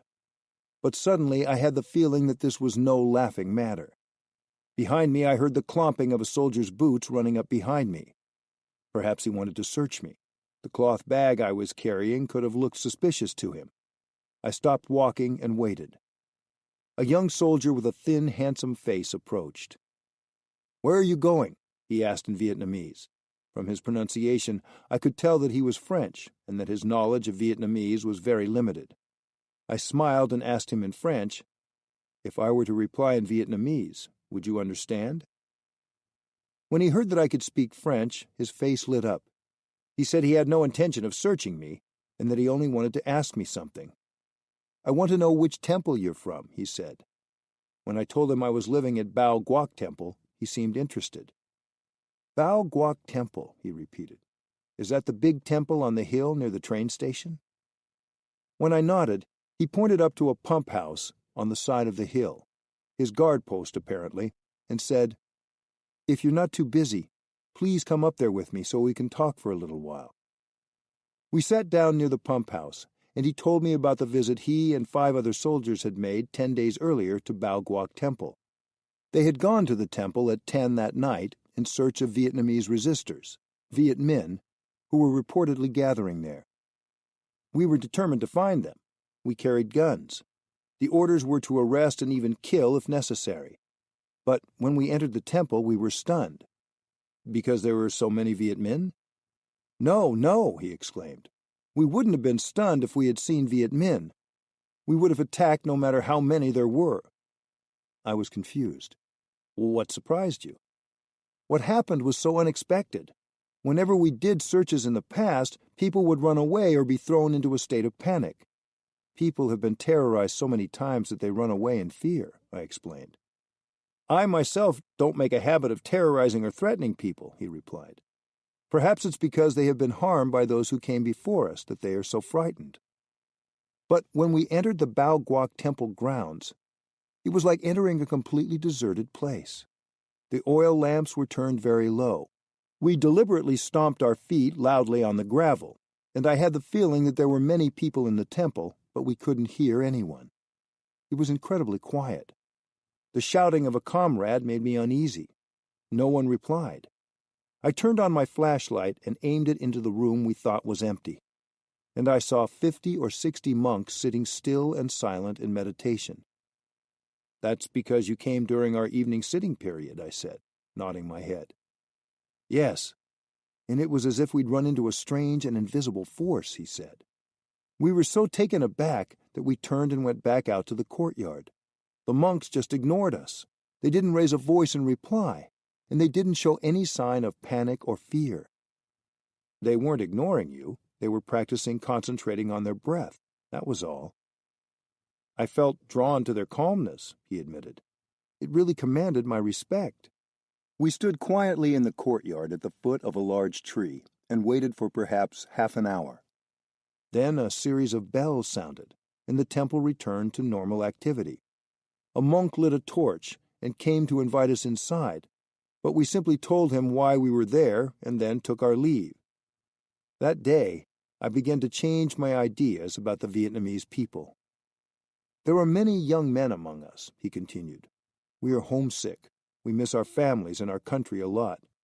We have been sent here to kill the Viet Minh, but we don't know if we will kill them or be killed by them and never return home to our families.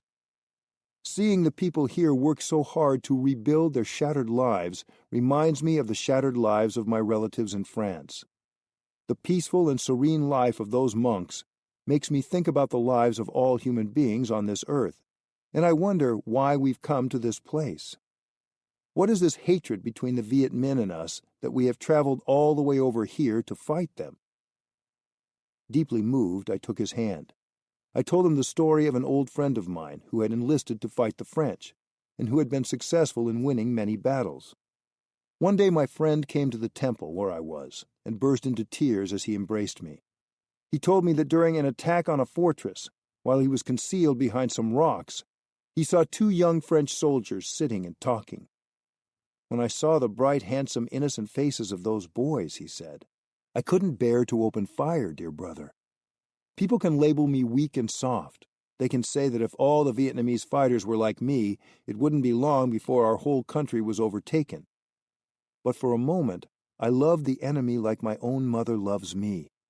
I knew that the death of these two youngsters would make their mothers in France suffer, just as my mother had grieved for the death of my younger brother. So you see, I said to this Frenchman, that young Vietnamese soldier's heart was filled with the love of humanity. The young French soldier sat quietly, lost in thought. Perhaps like me, he was becoming more aware of the absurdity of the killing, the calamity of war, and the suffering of so many young people dying in an unjust and heartbreaking way. The sun had already risen high in the sky, and it was time for me to go. The soldier told me that his name was Daniel Marty, and he was 21 years old. He had just finished high school before he came to Vietnam. He showed me photographs of his mother and a younger brother and sister. We parted with a feeling of understanding between us, and he promised to visit me at the temple on Sundays. In the months that followed, he did visit me when he could, and I took him to our meditation hall to practice with me. I gave him the spiritual name Tan Luong, meaning pure and refreshing, peaceful life. I taught him Vietnamese. He knew only the few phrases that he'd been taught by the military, and after a few months we were able to converse a little in my native tongue. He told me that he no longer had to go on raids as he had previously done, and I shared his relief. If there were letters from home, he showed them to me. Whenever he saw me, he joined his palms in greeting. One day, we invited Tan Luong to a vegetarian meal at the temple. He accepted the invitation happily, and highly praised the delicious black olives and the flavorful dishes we served him. He found the fragrant mushroom rice soup my brother had prepared so delicious he couldn't believe it was vegetarian. I had to explain to him in detail how it was made before he would believe it. There were days when, sitting beside the temple tower, we would delve into conversations on spirituality and literature. When I praised French literature, Tong Luong's eyes lit up with pride in his nation's culture. Our friendship became very deep. Then, one day when he came to visit, Tan Luong announced that his unit would be moving to another area, and it was likely that he would soon be able to return to France. I walked him to the gate under the arch of the 3 portals of the temple, and we hugged goodbye. "I will write you, brother," he said. "I will be very happy to receive your letter and to reply." A month later, I received a letter from him with the news that he would indeed return to France, but then go on to Algeria. He promised to write to me from there. I have not heard from him since. Who knows where Tan Luong is now? Is he safe? But I know that when I last saw him, he was at peace. That moment of profound silence in the temple had changed him. He allowed the lives of all living beings to fill his heart, and he saw the meaninglessness and destructiveness of war. What made it all possible was that moment of complete and total stopping and opening to the powerful, healing, miraculous ocean called silence. To manifest our true nature, we need to bring a stop to the constant internal conversation that takes up all the space in us. We can start by turning off radio NST for little moments each day, in order to give that mental space over to joy instead. A mindful breath. As we've already seen, the easiest way to free ourselves from the endless wheel of nonstop thinking is by learning the practice of mindful breathing. We breathe all the time, but we rarely pay attention to our breathing. We rarely enjoy our breathing. A mindful breath is the treat you get to enjoy when you're giving all your attention to your in-breath and out-breath for the full length of that inhalation and exhalation. If you pay attention as you breathe, it's as though all the cells in your brain and in the rest of your body are singing the same song. With the act of breathing in mindfully, you go inside. Your body is breathing, and your body is your home. In each breath, you can come home to yourself. You may have a lot of sadness, anger, or loneliness in you. When you connect with your in-breath and out-breath, you can get in touch with those feelings without fear of becoming their prisoner.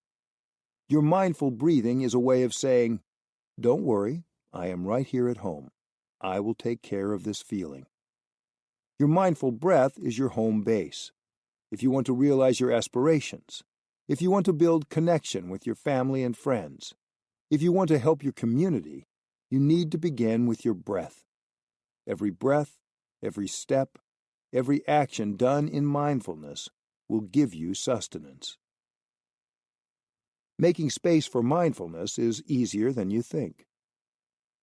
Many of us think there's no room in our life for cultivating mindfulness. But the truth is that mindful living is more a matter of reorienting yourself, of remembering your true intention, than of squeezing an additional event called meditation into your daily agenda. You don't have to be in your meditation room or wait until you have an unscheduled hour to practice mindfulness, although these are certainly wonderful things to enjoy whenever you're able. Quiet, mindful breathing is something you can do at any time. Wherever you are can be a sacred space, if you are there in a relaxed and serene way, following your breathing and keeping your concentration on whatever you're doing. When you wake up in the morning, while you're still in bed, you can start the day with a mindful breath. Take that moment, first thing, to follow your breathing in and out, and be aware that you have 24 brand new hours to live. This is a gift of life. After I was ordained as a novice monk, I had to memorize many short verses to help me practice mindfulness. The first verse I learned goes like this: "Waking up this morning, I smile. 24 brand new hours are before me. I vow to live them deeply and learn to look at everything around me with the eyes of compassion." As you can hear, there are 4 lines. The first line is for your in-breath. The second line is for your out-breath. The third line is for your next in-breath, and the fourth line is for your out-breath. As you breathe, you use the verse to focus your attention on the sacred dimension of what you're doing. You want to live the 24 hours that are given you in such a way that peace and happiness are possible. You are determined not to waste your 24 hours, because you know that those 24 hours are a gift of life, and you receive that gift anew every morning. If you can sit comfortably, sitting meditation is a wonderful way to practice mindful breathing. Many people cannot allow themselves the time to sit and do nothing but breathe. They consider it to be uneconomical or a luxury. People say time is money, but time is much more than money. Time is life. The simple practice of sitting quietly on a regular basis can be profoundly healing. Stopping and sitting is a good way to focus on mindful breathing and nothing else. Just as you can choose to turn off the television when you eat, you can turn off radio nonstop thinking at mealtimes by paying attention to your breath, your food, and the people you're eating with. When you're cleaning the kitchen or washing dishes, you can do those tasks in an awakened way, in a spirit of love, joy, and gratitude. When you brush your teeth, you can choose to do it in mindfulness. Don't think of other things. Just focus your attention on brushing your teeth. You spend maybe 2 or 3 minutes brushing your teeth. During that time, you can be mindful of your teeth and of your brushing. Brushing your teeth like that can bring happiness. When you go to the toilet, it's also possible to enjoy that time. Mindfulness can change your relationship to everything. It can help you be truly present and really enjoy whatever you are doing. Practicing mindful walking is another opportunity to create moments of happiness and to heal, as we heard earlier. Every time you take a step, as you breathe in and out, you can relish the sensation of your feet making contact with the earth. When you take a step in mindfulness, you come back to yourself. Each step helps you connect with your body. It brings you home to the here and now. So when you walk from the parking lot or the bus stop to your workplace, when you walk to the post office or grocery store, why not go home with every step? In any activity, every time you're quiet and aware, you have the chance to connect with yourself. Most of the time, we walk and we don't know that we're walking. We're standing there, but we don't know that we're there. Our mind is miles away. We're alive, but we don't know that we're alive. We're continually losing ourselves. So quieting your body and mind and sitting just to be with yourself is an act of revolution. You sit down and you stop that state of vacancy, of losing yourself, of not being yourself. When you sit down, you can come back and connect with yourself. You don't need an iPhone or a computer to do that. You just need to sit down mindfully and breathe in and out mindfully, and in a few seconds, you're back in touch with yourself. You know what's going on in your body, in your feelings, in your emotions, and in your perceptions. You are already home, and you can take good care of home. Perhaps you have been away from home for a long time, and home has become a mess. How many mistakes have you made as a result of ignoring how your body was feeling? What emotions were coming up inside? What erroneous perceptions were driving your thinking and your speech? Truly going home means sitting down and being with yourself, reconnecting with yourself, and accepting the situation as it is. Even if it is a mess, you can accept it. And that is the starting point for reorienting yourself so you can move forward in a more positive direction. I think often of Tan Luong, who was able to have that moment of deep silence in the temple and then bring it back with him into the chaos of war. Even if we are deep in our own particular kind of chaos, we can always find space for some silence each day that helps us find peace in the situation as it is, and may even show us a new path out of the mess. Once, I held a retreat at a monastery in the mountains of Northern California. At the beginning of the retreat, there was a large wildfire nearby. While we were practicing sitting and walking meditation, we could hear the sound of many helicopters. It wasn't exactly a pleasant sound. Many of the practitioners, including myself, were either Vietnamese or Vietnamese American, and for us the sound of helicopters meant guns, death, bombs, and more death. We had lived through a brutal war, and it was disturbing to hear the helicopters all the time and be reminded of that violence. Even for those people at the retreat who hadn't experienced war, the sound was still loud and intrusive. But the helicopters were not leaving, and neither were we. So we chose to practice listening to the sound of the helicopters with mindfulness. Hearing a pleasant sound like that of a bell, people want to focus their attention on it. Giving our attention to a pleasant sound, it's easy to feel more present and happy. Now we had to learn how to focus positively with the sound of helicopters. With mindfulness, we were able to remind our reactive selves that this was not a helicopter operating in a situation of war. This helicopter was helping to extinguish destructive flames. With that awareness, we could transform an unpleasant feeling into a feeling of gratitude and appreciation. Because the sound of those helicopters came along as often as every couple of minutes, if we didn't practice mindfulness in that way, it could be quite tedious. So everyone, there was close to 600 people at the retreat, practiced breathing in and out with the sound of the helicopters.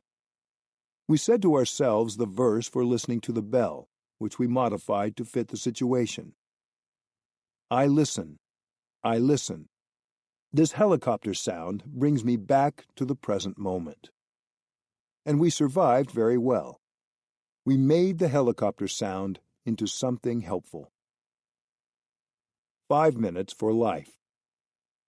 If you're just starting out, try dedicating 5 minutes every day to walking quietly and mindfully. When you are alone, you can do it as slowly as you like. You may find it helpful to begin by walking very slowly, taking one step with each in-breath, one step with each out-breath. As you breathe in, you make one step, and you walk in such a way that with that one step, that one in-breath, your thinking mind can come totally to a stop.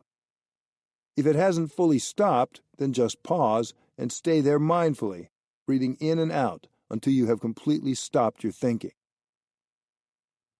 You will feel it. In the state of mindful being, something really does change physically and mentally. If you succeed in making one step like that, then you know that you can make 2 steps like that. You begin with just 5 minutes, but you may find yourself enjoying it so much that you like doing it several times a day. People are so busy. We are always pulled away from the present moment. We have no chance to live our life truly. Mindfulness can recognize that. That is enlightenment already. So we start from that enlightenment, that awakening. We really want to live our own life. We really want to stop, not to be carried away from life. And with the practice of mindful sitting and breathing, walking, or indeed even brushing our teeth, we can stop. The practice of stopping can be realized at any time of the day, including when we're driving a car. You are released. You gain freedom. And with that kind of freedom, with that kind of release, healing becomes possible. Life becomes possible. Joy becomes possible. People talk nowadays about work-life balance. We tend to think of work as one thing and life as another separate thing. But it doesn't have to be that way. After you drive to work and park your car in the parking lot, you can choose between walking mindfully and happily to your office or walking distractedly and in a hurry. You have to walk the distance anyway. If you know how to walk, how to be there for yourself as you walk, then from the parking lot to your office, every step can bring you joy and happiness. You can release the tension in your body with every step. You can touch the wonders of life with every step. When you walk mindfully, you invest 100% of yourself in the walking.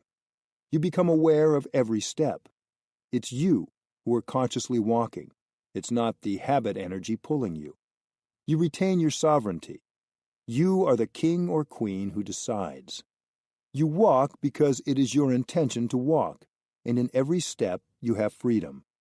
You take each step purposefully, and each mindful step brings you in touch with the wonders of life that are available in the here and now. Walking like that, you invest the entirety of your body and your mind in every step. That is why, when walking, you do not think. If you think, the thinking will steal your walking from you. You do not talk, because talking will take the walking away from you. Walking like that is a pleasure. When mindfulness and concentration are alive in you, you are fully yourself. You don't lose yourself. You walk like a Buddha. Without mindfulness, you may think of walking as an imposition, a chore. With mindfulness, you see walking as life. Similarly, when you wash dishes after dinner, it is how you wash the dishes that determines whether it is drudgery or whether it is a moment of real life. There is a way to wash dishes that helps you enjoy every minute. When you mop the floor, when you cook your breakfast, if you know how to do it in mindfulness, then it's life, not work. People who are fixated on separating life from work spend the majority of their lives not living. We need to find ways to bring mindfulness, space, and joy into all our activities, not just when we're doing something that seems like play or like meditating. If we bring mindfulness into each part of our day 5 minutes at a time, our imagined divide between life and work disappears, and every part of our day is time for ourselves. Practice. Walking meditation. People say it is a miracle to walk on air, on water, or on fire. But for me, walking peacefully on Earth is the real miracle. Mother Earth herself is a miracle. Each step is a miracle. Taking conscious steps on our beautiful planet can bring healing and happiness.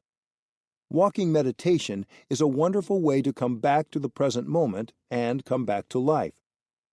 When you practice walking meditation, be fully aware of your foot, the ground, and the connection between them. Let your breathing be natural and match your steps to your breath, not the other way around. Take a few steps for each in-breath and a few steps for each out-breath. The out-breath tends to be longer, so you may need more steps for it. At certain times and in appropriate places, perhaps where there aren't too many people, it can be especially healing to walk slowly, taking one step for each in-breath and one step for each out-breath. With each in and out breath, say, in, then out, or arrived, then home. With every step, you will arrive in your true home, the present moment.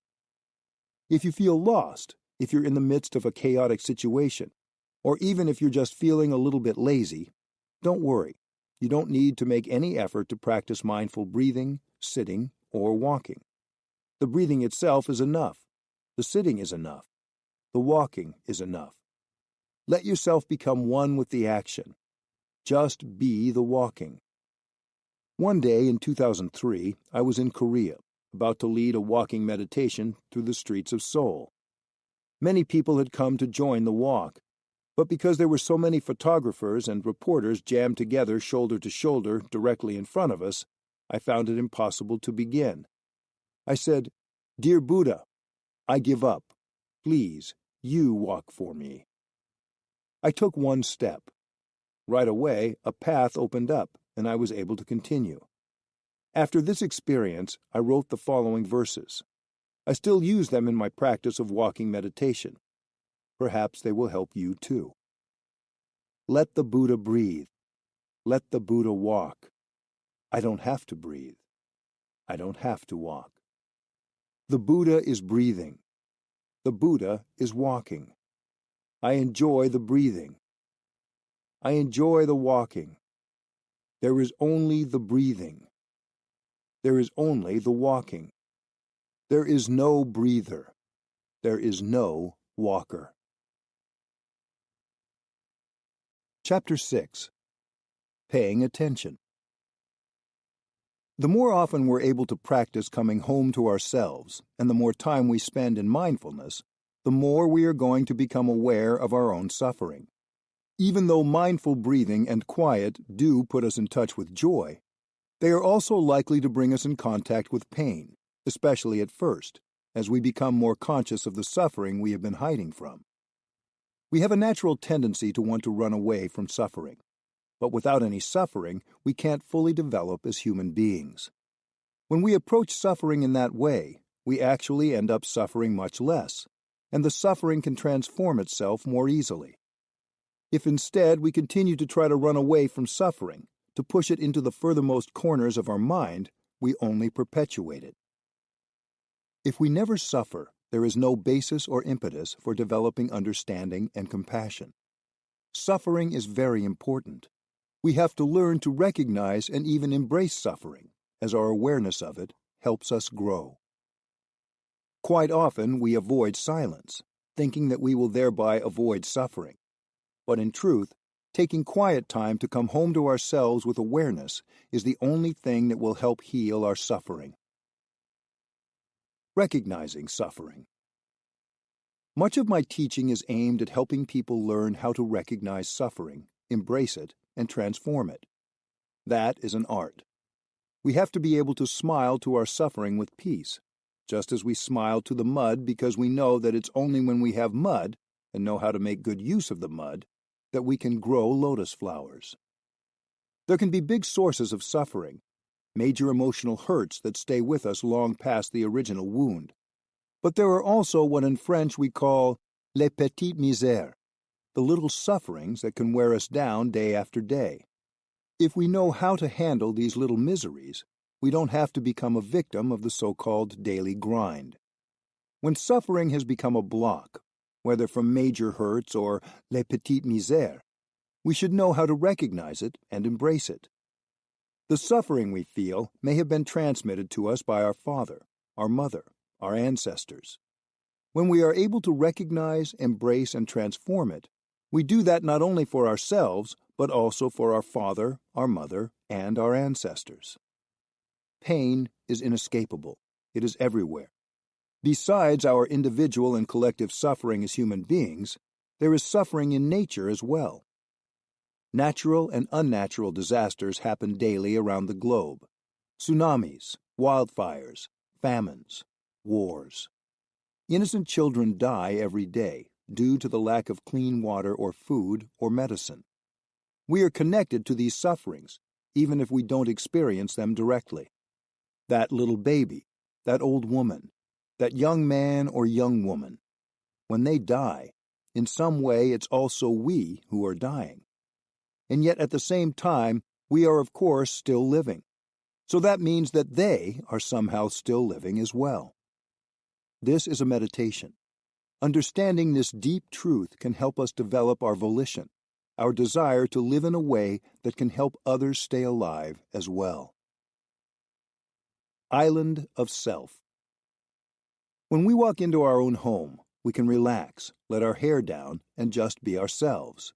We feel warm, comfortable, safe, and content. Home is a place where loneliness can disappear. But where is home, really? Our true home is what the Buddha called the island of self, the peaceful place inside of us. Oftentimes we don't notice it's there. We don't even really know where we are, because our outer or inner environment is filled with noise. We need some quietness to find that island of self. Every time you feel unwell, agitated, sad, afraid, or worried, these are times to use mindful breathing to go back home to your island of mindfulness. If you regularly practice mindfulness, going back to your island at the times when you aren't experiencing difficulty, then when you do have a problem, it will be much easier and more enjoyable to find that safe place and go home again. You are fortunate enough to know the practice of mindfulness. Please make good use of the practice to strengthen the connection to your true home. Do not wait until you are hit by a giant wave to try to go back to your island. Practice going back as often as you can by living the ordinary moments of your life mindfully. Then, when, inevitably, difficult moments in life do arrive, going home will be natural and easy to do. Walking, breathing, sitting, eating, and drinking tea in mindfulness. All these are concrete practices of taking refuge that you can enjoy many times every day. You have the seed of mindfulness in you. That seed is always there. Your in-breath and out-breath are always available. You have the island within yourself. Taking refuge on that island through mindfulness is a matter of daily practice. The Coconut Monk. There was a monk in Vietnam who was called the Coconut Monk because he liked to climb up a coconut tree onto a platform where he would practice sitting meditation. It was cooler up there. As a young man, he had studied in France and had become an engineer. But when he returned to Vietnam, where war was raging everywhere, he no longer wanted to be an engineer. He wanted to be a monk, and he practiced as a monk. He wrote a letter in honor of Nhat Chi Mai, a lay student of mine who had immolated herself to call for an end to the war. He said, "I am burning myself like you. The only difference is that I am burning myself more slowly." He was saying that his life was also given over entirely to calling for peace. The Coconut Monk did many things to teach peace. One time he organized a practice center in the Mekong Delta and asked many people to come and practice sitting meditation with him. He collected bullets and bomb fragments from the area and forged them into a big bell, a bell of mindfulness. He hung it in his practice center and invited the bell to sound day and night. He wrote a poem in which he said, "Dear bullets, dear bombs, I have helped you come together in order to practice. In your former life you have killed and destroyed, but in this life you are calling out to people to wake up to humanity, to love, to understanding." He invited that bell every night and every morning. The bell's very existence was a symbol of how transformation was possible. One day he went to the presidential palace, wanting to deliver a message of peace. The guards wouldn't allow him to enter. When talking with them didn't work, the monk became silent. He settled in and slept just outside the palace gate. He had brought a cage with him, and in that cage were a mouse and a cat who had learned to be friends. The cat did not eat the mouse. One guard asked him, "What is your purpose in being here?" The coconut monk said, "I want to show the president that even a cat and a mouse can live peacefully together." He wanted everyone to ask themselves, if even cat and mouse can live in peace, why not we humans? The coconut monk spent a lot of time alone and in silence. His volition, his desire, was to be part of creating a more peaceful environment for the country. And to do that, he needed to be very clear and not distracted. Some people might say he was crazy, but I don't think he was. I think he was an activist for peace, who was very solidly at home in the island of himself. Solitude. When people hear the phrase, the island of self, they often think it means they have to live alone and have to shut people and everything else out of their life. But this practice, this kind of living alone, doesn't mean there's no one around you. It only means that you are established firmly in the here and now. You are aware of everything that is happening in the present moment. You use your mindfulness to become aware of everything, of every feeling, every perception in yourself, as well as what's happening around you in your community. You are always with yourself. You don't lose yourself. That is the deeper way of living a life of solitude. To practice solitude is to practice being in this singular moment, not caught in the past, not carried away by the future, and most of all, not carried away by the crowd. You don't have to go to the forest. You can live with people. You can go to the grocery store. You can walk with others, and you can still enjoy silence and solitude. In today's society, with so many things around you clamoring for your attention and your reaction, that inner solitude is something you have to learn. It is good to spend some time physically alone each day as well. You might think that you can be joyful only when you are with other people, talking and laughing and playing around. But joy and happiness can be very great in solitude as well, so deep that you are more able to share. If you have deep joy and happiness developed in solitude, then you have a lot to give. Without the capacity for being alone, you become more and more depleted. And when you don't have enough nourishment for yourself, you don't have much to offer others. That's why learning to live in solitude is important. Each day, devote some time to being physically alone, because that makes it easier to practice nourishing yourself and looking deeply. That doesn't mean it's impossible to practice being alone and looking deeply when you're with a crowd of people. It is possible. Even if you're sitting in the marketplace, you can be alone and not be carried away by the crowd. You are still yourself, still the master of yourself. Likewise, you can still be yourself even if you are in a lively group discussion, and even if there is a strong collective emotion. You can continue to dwell safely and solidly in your own island. These are the two dimensions of solitude, and they are both important. The first is to be alone physically. The second is to be able to be yourself and stay centered even in the midst of a group. It is because you are comfortable in solitude that you can be in communion with the world. I feel connected to you because I am fully myself. It's simple. To really relate to the world, you have to first go back and relate to yourself. Freedom from habit energy. All of us have blocks of habit energy inside us.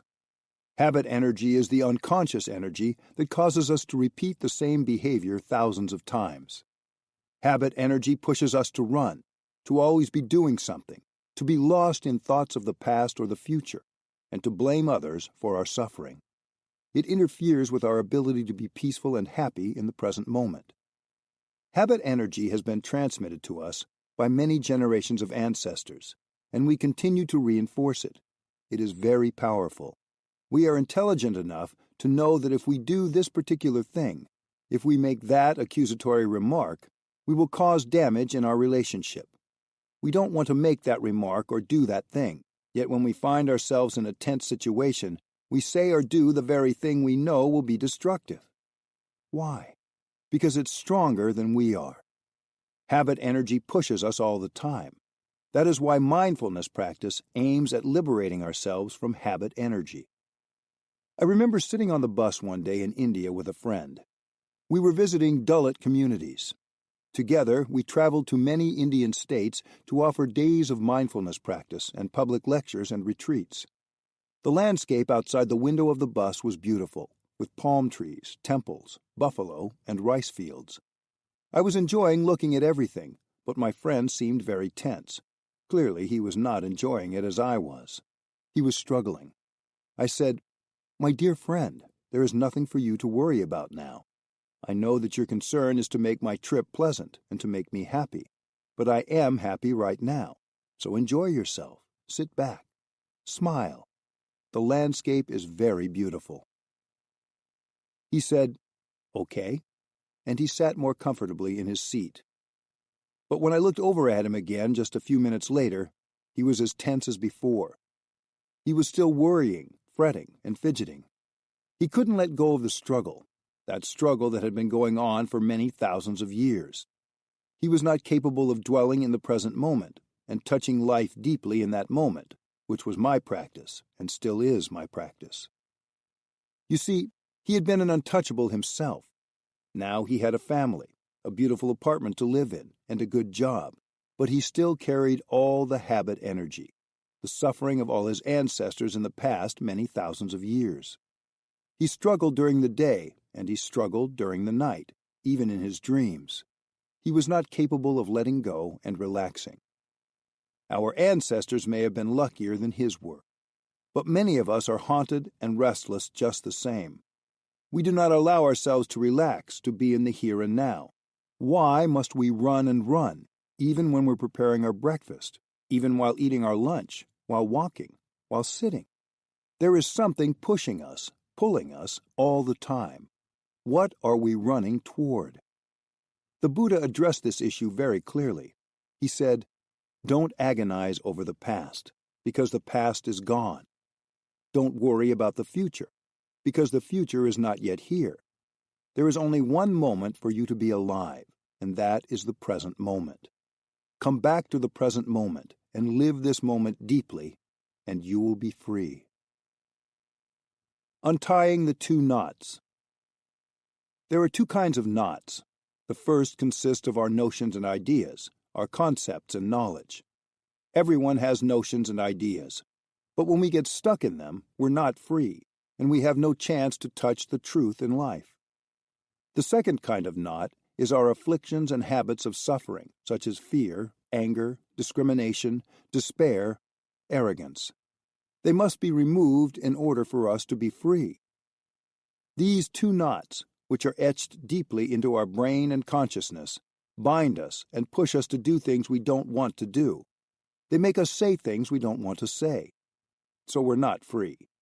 Any time we do things not from our true desire but out of habitual fear or ingrained notions and ideas, we're not free.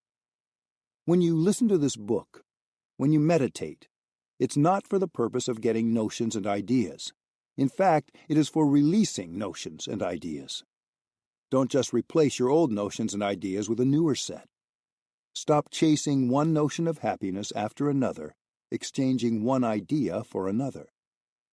We all have patterns of behavior, habit energies that can run very deep. Every day, we allow these unseen energies to govern our lives. We act and react under the influence of these tendencies in us. But our minds are naturally flexible. As neuroscientists say, our brains have plasticity. We can transform them.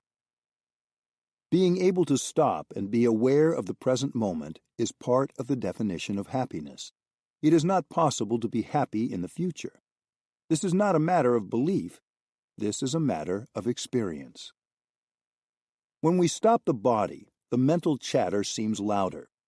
When we stop the mental chatter, the constant cognitive agitation, we can experience a spaciousness that allows us a chance to live our life in a radically new and satisfying way. We can't be happy without space for silence. I know this from direct observation and experience. I don't need a neuroscientist's machine to tell me. When I see someone walking by, I can generally tell whether this person is happy or not happy, peaceful or not peaceful, loving or not loving. Without silence, we aren't living in the present moment, and this moment is our very best chance to find happiness. Angulimala. In the time of the Buddha, there lived a man called Angulimala. He was a notorious serial killer. He suffered a great deal, and he was full of hate. One day he entered a town, and all the people panicked. As it happened, the Buddha and his community were staying nearby, and the Buddha came into that same town on his morning alms round. One of the townspeople implored him, "Dear teacher, it's so dangerous to walk out there on the road. Come into our house. Let me offer you something to eat. Angulimala is in town." The Buddha said, "That's all right. My practice is to walk outside and to visit not just one house, but many houses. I am here not only to find my daily meal, but also to get in touch with people, to give them an opportunity to practice giving as they feel moved to, and to offer them teachings." So the Buddha did not accede to his followers' anxious plea. He had enough peace, spiritual strength, and courage to continue his practice. It also happened to be the case that before becoming a monk, he had been an excellent practitioner of martial arts. The Buddha held his bowl with peace and concentration, and he walked mindfully, enjoying every step. Then, after his alms round was completed, as he was walking through the forest, he heard the sound of someone running up from behind him. He realized that it was Angulimala. This was the first time that Angulimala had seen a person without fear. Anybody else approached by Angulimala tried to run away as fast as they could, except those most unfortunate ones who were literally paralyzed by fear. But with the Buddha, the situation was very different. He simply kept on walking, unperturbed. Angulimala was enraged to see someone so completely unfazed by him. The Buddha was mindful. He was aware of the situation, but his pulse was stable, and there was no adrenaline pumping through his system. He was not frantically weighing whether to fight or to flee. He was composed. He had a good practice. When Angulimala had nearly caught up, he called out, "Monk! Monk! Stop!" But the Buddha continued to walk calmly, serenely, nobly. He was the embodiment of peace, of non-fear. Angulimala came up alongside the Buddha and said, "Monk, why don't you stop? I told you to stop." Still walking, the Buddha said, "Angulimala, I have stopped for a long time already. It is you who have not stopped." Angulimala was stunned. "What do you mean? You are still walking, and you say that you have stopped?" Then the Buddha told Angulimala what it means to really stop.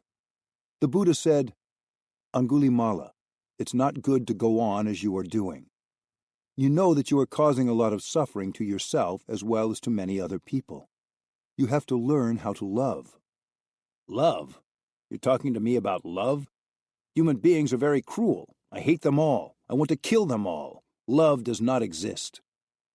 The Buddha said gently, "Angulimala, I know that you have suffered a great deal, and your anger, your hate is very big.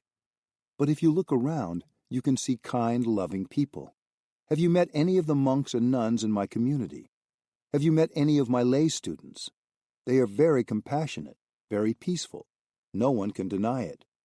You should not blind yourself to the truth that there is love, that there are people who are capable of love. Angulimala, stop." Angulimala replied, It's too late. It's much too late now for me to stop. Even if I tried, people would not allow me to. They would slay me in an instant. I can't ever stop if I want to survive. The Buddha said, "Dear friend, it's never too late. Stop now. I'll help you as a friend, and our Sangha will protect you." Upon hearing that, Angulimala cast off his sword, knelt down, and asked to be accepted into the Sangha, the community of the Buddha. He became the most diligent practitioner in the community. He transformed totally and became an utterly gentle person, the embodiment of nonviolence. If Angulimala could stop, then all of us can do it. None of us is more busy, more anxious, more crazed than this murderer was. We can't find the peace of silence without stopping. Running faster and faster, pushing ourselves harder, will never bring it within our reach. We won't find it anywhere but here. The moment we're able to really stop, both the movement and the internal noise, we begin to find a healing silence. Silence is not a deprivation, an empty void. The more space we make for stillness and silence, the more we have to give both to ourselves and to others. Practice. The Island of Self. When the Buddha was stricken with his last illness, he knew that many of his disciples would feel lost when he died. So he taught them to not rely on anything outside themselves, but to take refuge in the island of self. When you practice conscious breathing and produce mindfulness in yourself, you go back and discover the teacher within, pointing you toward the island of self. Your island contains birds, trees, and streams, just like the mainland. There's ultimately no real dividing line between inside and outside. If you're not there, if you're not truly yourself on your island, there can be no real contact with the world outside. Getting in touch deeply with the inside, you get in touch with the outside also, and vice versa. Genuine connection is possible only when you have enough mindfulness and concentration. So going back to your island means, first of all, generating mindfulness and concentration. In Plum Village, we have a song called The Island of Self. You might like to use it as a guided meditation as you sit or walk in mindfulness. Breathing in, I go back to the island within myself. There are beautiful trees within the island. There are clear streams of water. There are birds, sunshine, and fresh air. Breathing out, I feel safe. I enjoy going back to my island. Chapter 7. Cultivating Connection. Never in the history of humankind have we had so many means of communication: cell phones, texting, email, online social media, but we are more distant from each other than ever. There is remarkably little true communication between family members, between members of a society, between nations. As a civilization, we surely have not cultivated the arts of listening and speaking to a satisfactory degree. We don't know how to really listen to each other. Most of us have precious little ability to express ourselves or listen to others with openness and sincerity. When we can't communicate, energy gets blocked inside and it makes us sick. And as our sickness increases, we suffer, and our suffering spills over onto other people. If we want to be more connected to others, we don't need to text them more. We need to listen to them more. Deep listening leads to understanding. Understanding leads to greater connection.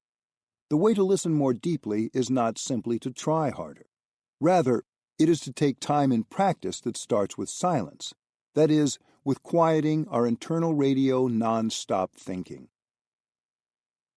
Staying connected through mindfulness. We all crave connection, and many of us try to find it through our phones or email. We feel a neurochemical sweetness when someone sends us a text or an email, and we feel anxious when we're not with our phones or near them. I don't have a telephone, but I don't feel disconnected from my friends and students.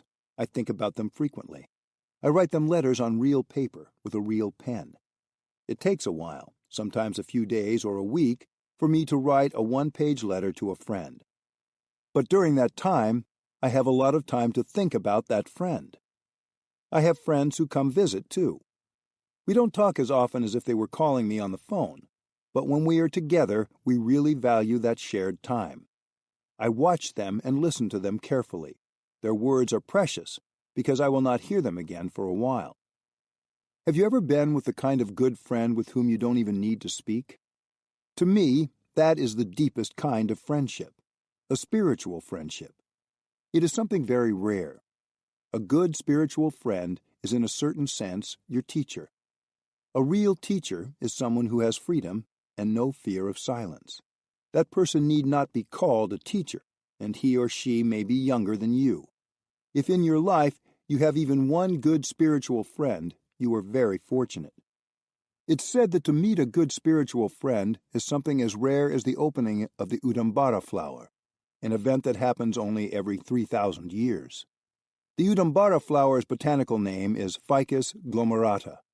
The plant belongs to the fig family.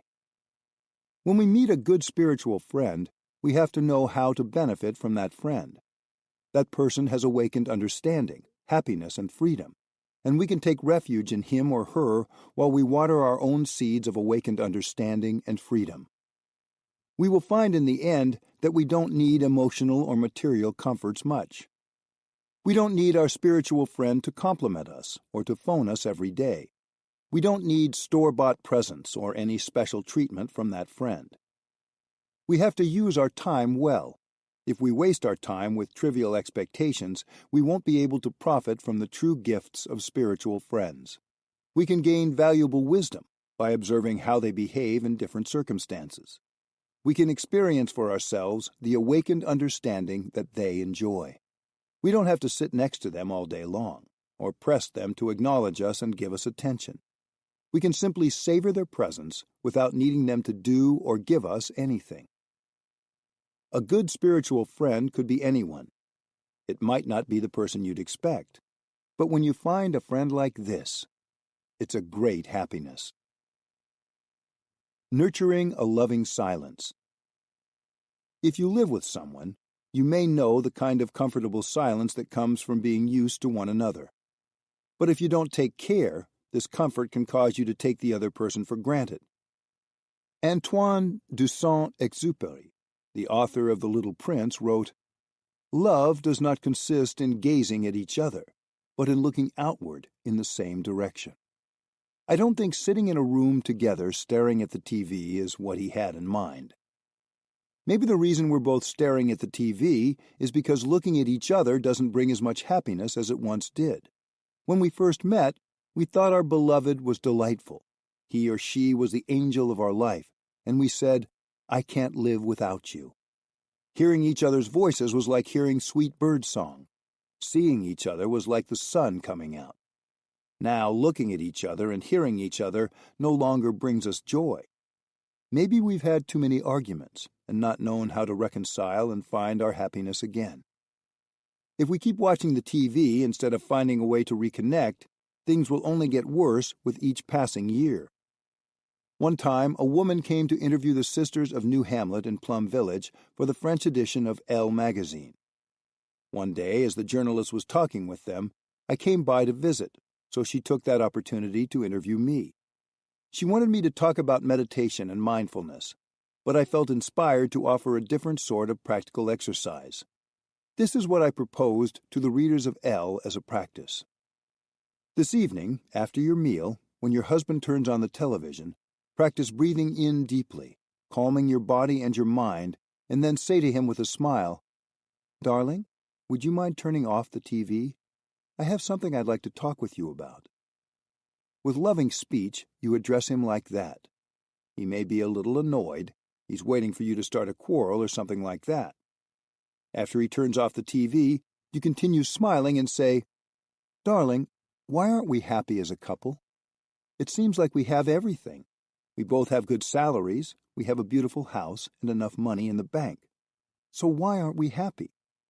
Can we take a few minutes to reflect on that? We started out very well. There was happiness. Can we talk together to find out the reason our happiness is gone, and can we find a way to make things better?" That's meditation. That's real meditation.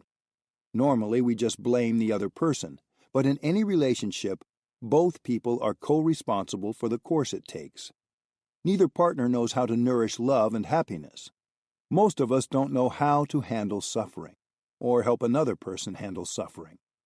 So I told those L readers, for the sharing to be useful and good, you have to be prepared to say something like, I have made mistakes. I have thought, spoken, and acted in ways that have harmed our happiness and damaged our connection. When we find ourselves struggling in a relationship, we need to come back to ourselves and take a close look. If we can recognize where our way of thinking, speaking, and acting has been detrimental to the relationship, we can tell the other person we're sorry. With sincerity and mindfulness, we can express our desire to begin anew. The practice I described to the journalist can be done in every home. It starts with our turning off the television and sharing. Using normal language, we look deeply together into our situation. You might like to initiate such a conversation yourself. When a couple is suffering and they're looking in the same direction, it shouldn't be the direction of the television. True lovers should look in the direction of peace. We all need to practice nourishing our love and helping each other handle the suffering that is there in ourselves, in our partner and friends, and in the world. People are suffering all around us, and we have to offer our support.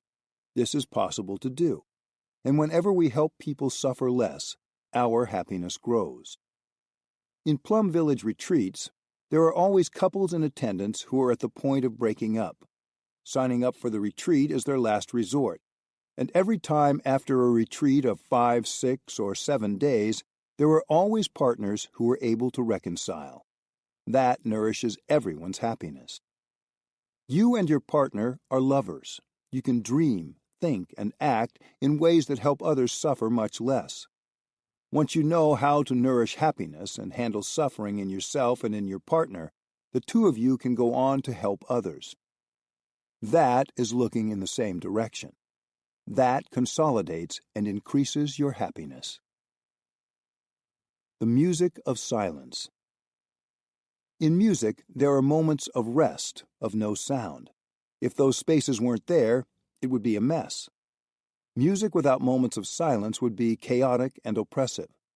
When we can sit quietly with a friend without saying anything, it's as precious and important as the resting notes we need in music. Silence shared among friends can be even better than talking. Trinh Quang Xuân was a beloved singer-songwriter born in 1939. He has been called the Bob Dylan of Vietnam. It's said that when he died in 2001, hundreds of thousands of people gathered for a spontaneous funeral concert. That would make it the highest attendance event in Vietnamese history after the funeral procession of Ho Chi Minh.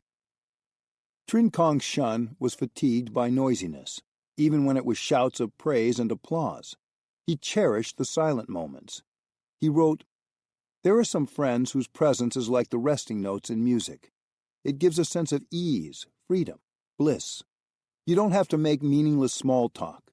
You feel totally yourself and comfortable." Trinh Quang Xuân relished those times when he could just sit with a friend without having to do or even say anything, and just be nourished by friendship. All of us need friendships like that.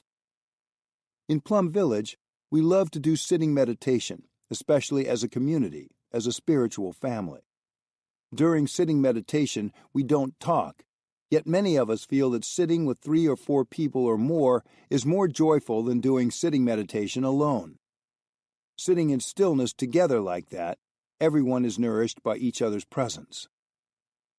The classic lute song of ancient traditional Vietnamese music tells the story of a woman who is playing the lute and then at a certain moment stops. The song says, "Tu toi vatan tang ho tan." Tu toi means right now. Vatan means absence of sound. Tong means to triumph over, and ho tan means the presence of sound. The song is saying that at that moment, when the lute player stops, the soundless wins over the sound, or sound yields to silence. That space between notes is very, very powerful, very meaningful. It is more eloquent than any sound. The soundless can be more pleasant, more profound than sound. Trin Kong Shun felt the same thing. One of my American students shared with me similar comments made by American saxophonist David Sanborn in an interview. Referring to his fellow saxophonist Hank Crawford and the renowned composer-trumpeter Miles Davis, Sanborn said, "Hank understood that the space you leave is as important as the sound that you make. And then when I heard Miles Davis, I gravitated to his simplicity and his use of space and not having to fill all those spaces." Ananda and the music of relationships. Relationships and communication are also a kind of music. Sitting with friends, you don't need to say anything. If you have understanding and can enjoy the true presence you offer each other, that is enough.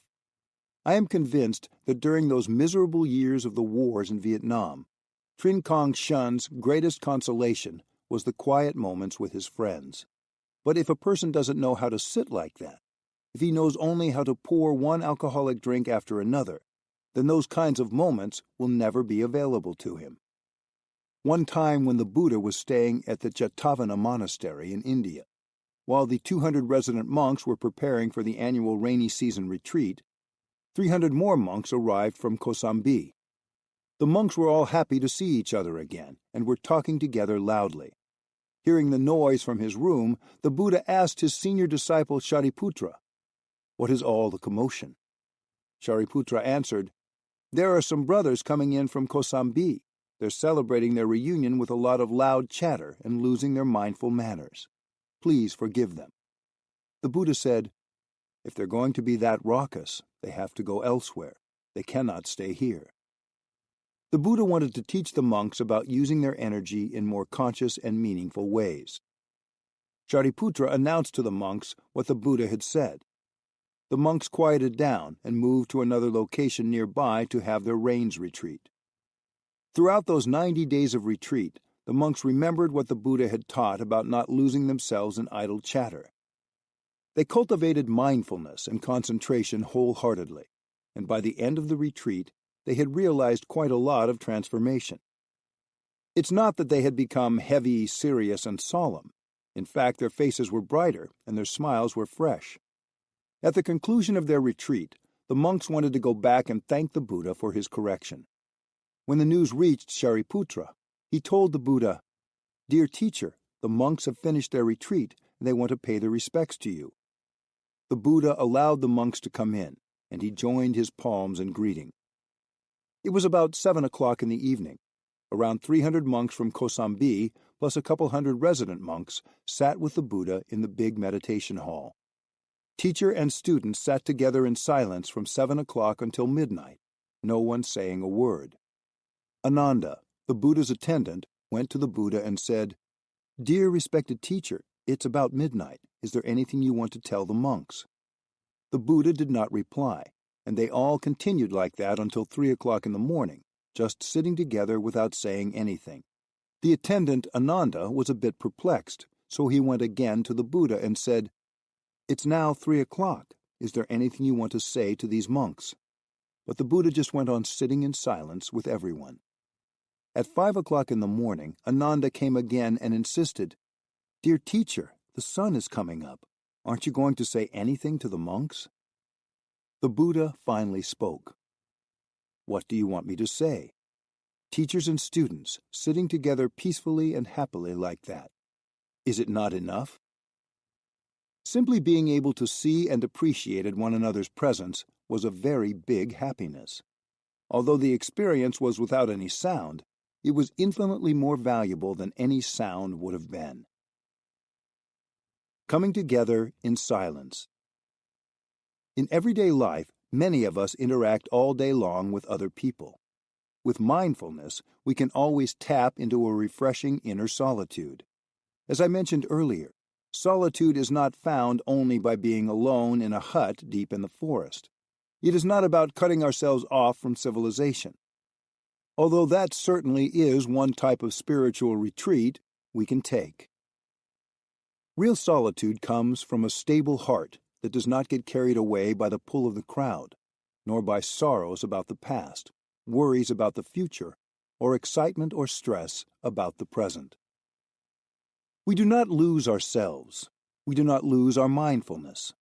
Taking refuge in our mindful breathing, coming back to the present moment, is to take refuge in the beautiful, serene island that each of us has within. We can enjoy being together with others without getting lost in emotions or latching onto perceptions. Instead, we can see the other people as our support. When we see someone who moves in mindfulness, speaks with love, and enjoys her or his work, this person is our reminder to return to our own source of mindfulness. When we see someone who is distracted and dispersed, this can be a bell of mindfulness as well, reminding us to be diligent in connecting with our true presence and offering that to ourselves and others. Perhaps the other person will pick up on our quality of presence and be encouraged to come back to herself as well. When we enjoy our time with the people around us and we don't feel lost in our interactions, then, wherever we are, we can smile and breathe in peace, dwelling contentedly in the island of self. Having a community of support for our regular practice is crucial. If we can have the opportunity to sit with other people and allow the collective energy of mindfulness to embrace our suffering, we are like a drop of water flowing in a vast river, and we feel much better. The most precious thing we can give to one another is our presence, which contributes to the collective energy of mindfulness and peace. We can sit for those who can't sit, walk for those who can't walk, and create stillness and peace within us for people who have no stillness or peace. We may not have to do anything at all for the knots inside us to loosen and untie themselves in such an atmosphere. Healing oneself and healing the world at the same time really is possible with every awakened step, with every awakened breath. Developing collective habits. Collective consciousness can be a toxic food or a wholesome one. Collective habits of thought, speech, and action likewise can be either healthy or unhealthy. If we make a commitment together, as a group at work or as a family or with friends, to breathe mindfully before we answer the phone, or to stop and listen when we hear the sound of a bell, a phone ringing, a clock chiming, a siren, or a plane overhead, these become beneficial collective habits. Collective habits can be very powerful. We can support one another to stop following old, unhealthy habits and go in a better direction. Together, we can stop our thinking and focus on our breathing. We can support each other to breathe in gently and concentrate on our in-breath, to breathe out gently and pay attention to our out-breath. This is something very simple to do, but its effect is great. If everybody stops the thinking and breathes together with awareness, then automatically we are no longer isolated individuals. We are a joyful collective. We don't act as a collection of separate bodies. We act as a community, a superorganism. A new level of energy is generated that is even more powerful than the energy we produce when we mindfully breathe or walk by ourselves. When we allow our body to relax and allow the collective energy of mindfulness and concentration to enter, healing can happen easily. When we have a frustration, opening our body and mind and allowing the collective energy of mindfulness and concentration to come in can be profoundly healing. Nourishing others. We can learn how to generate a powerful and healing silence, not only in our families or even our local practice groups, but also in our larger communities. If you are a school teacher, you should know how to nurture that kind of noble, refreshing silence in your class. If you are a business or community leader, you can propose beginning each meeting or each workday with this kind of silence. When I was in India in 1997, I visited the President of the Parliament, and I proposed to him that he introduce into legislative sessions the practice of listening to the bell, breathing, and smiling. I suggested that the members start each session with mindful breathing and listening to the bell. I recommended that every time the discussion got hot, when people weren't capable of listening to each other anymore, they could invite the bell to sound so that the whole assembly would stop talking and practice mindful breathing to calm themselves before they began discussing and listening again. 10 days later, he formed an ethics committee to oversee that kind of civilized practice in the Parliament. If we carve out little moments of spaciousness in the various activities of our lives for this kind of quiet, we open ourselves up to the ultimate freedom. We're no longer jostling for position or for fame in the hope that these things will make us happy. We can be happy right now. We can have peace and joy in this very moment. Even if we have been restless our whole life and we have only 2 minutes left before we die, in that time we can stop our thoughts, take mindful breaths, and find stillness and peace. But why wait until we're on our deathbed to become present and treasure the miracle of being alive? Practice. Sitting for the sake of sitting. Sometimes people say, "Don't just sit there, do something." They are urging action. But mindfulness practitioners often like to say, "Don't just do something, sit there." Non-action is, in fact, also action. There are people who don't seem to do much, but whose presence is crucial for the well-being of the world. The quality of their presence makes them truly available to others and to life.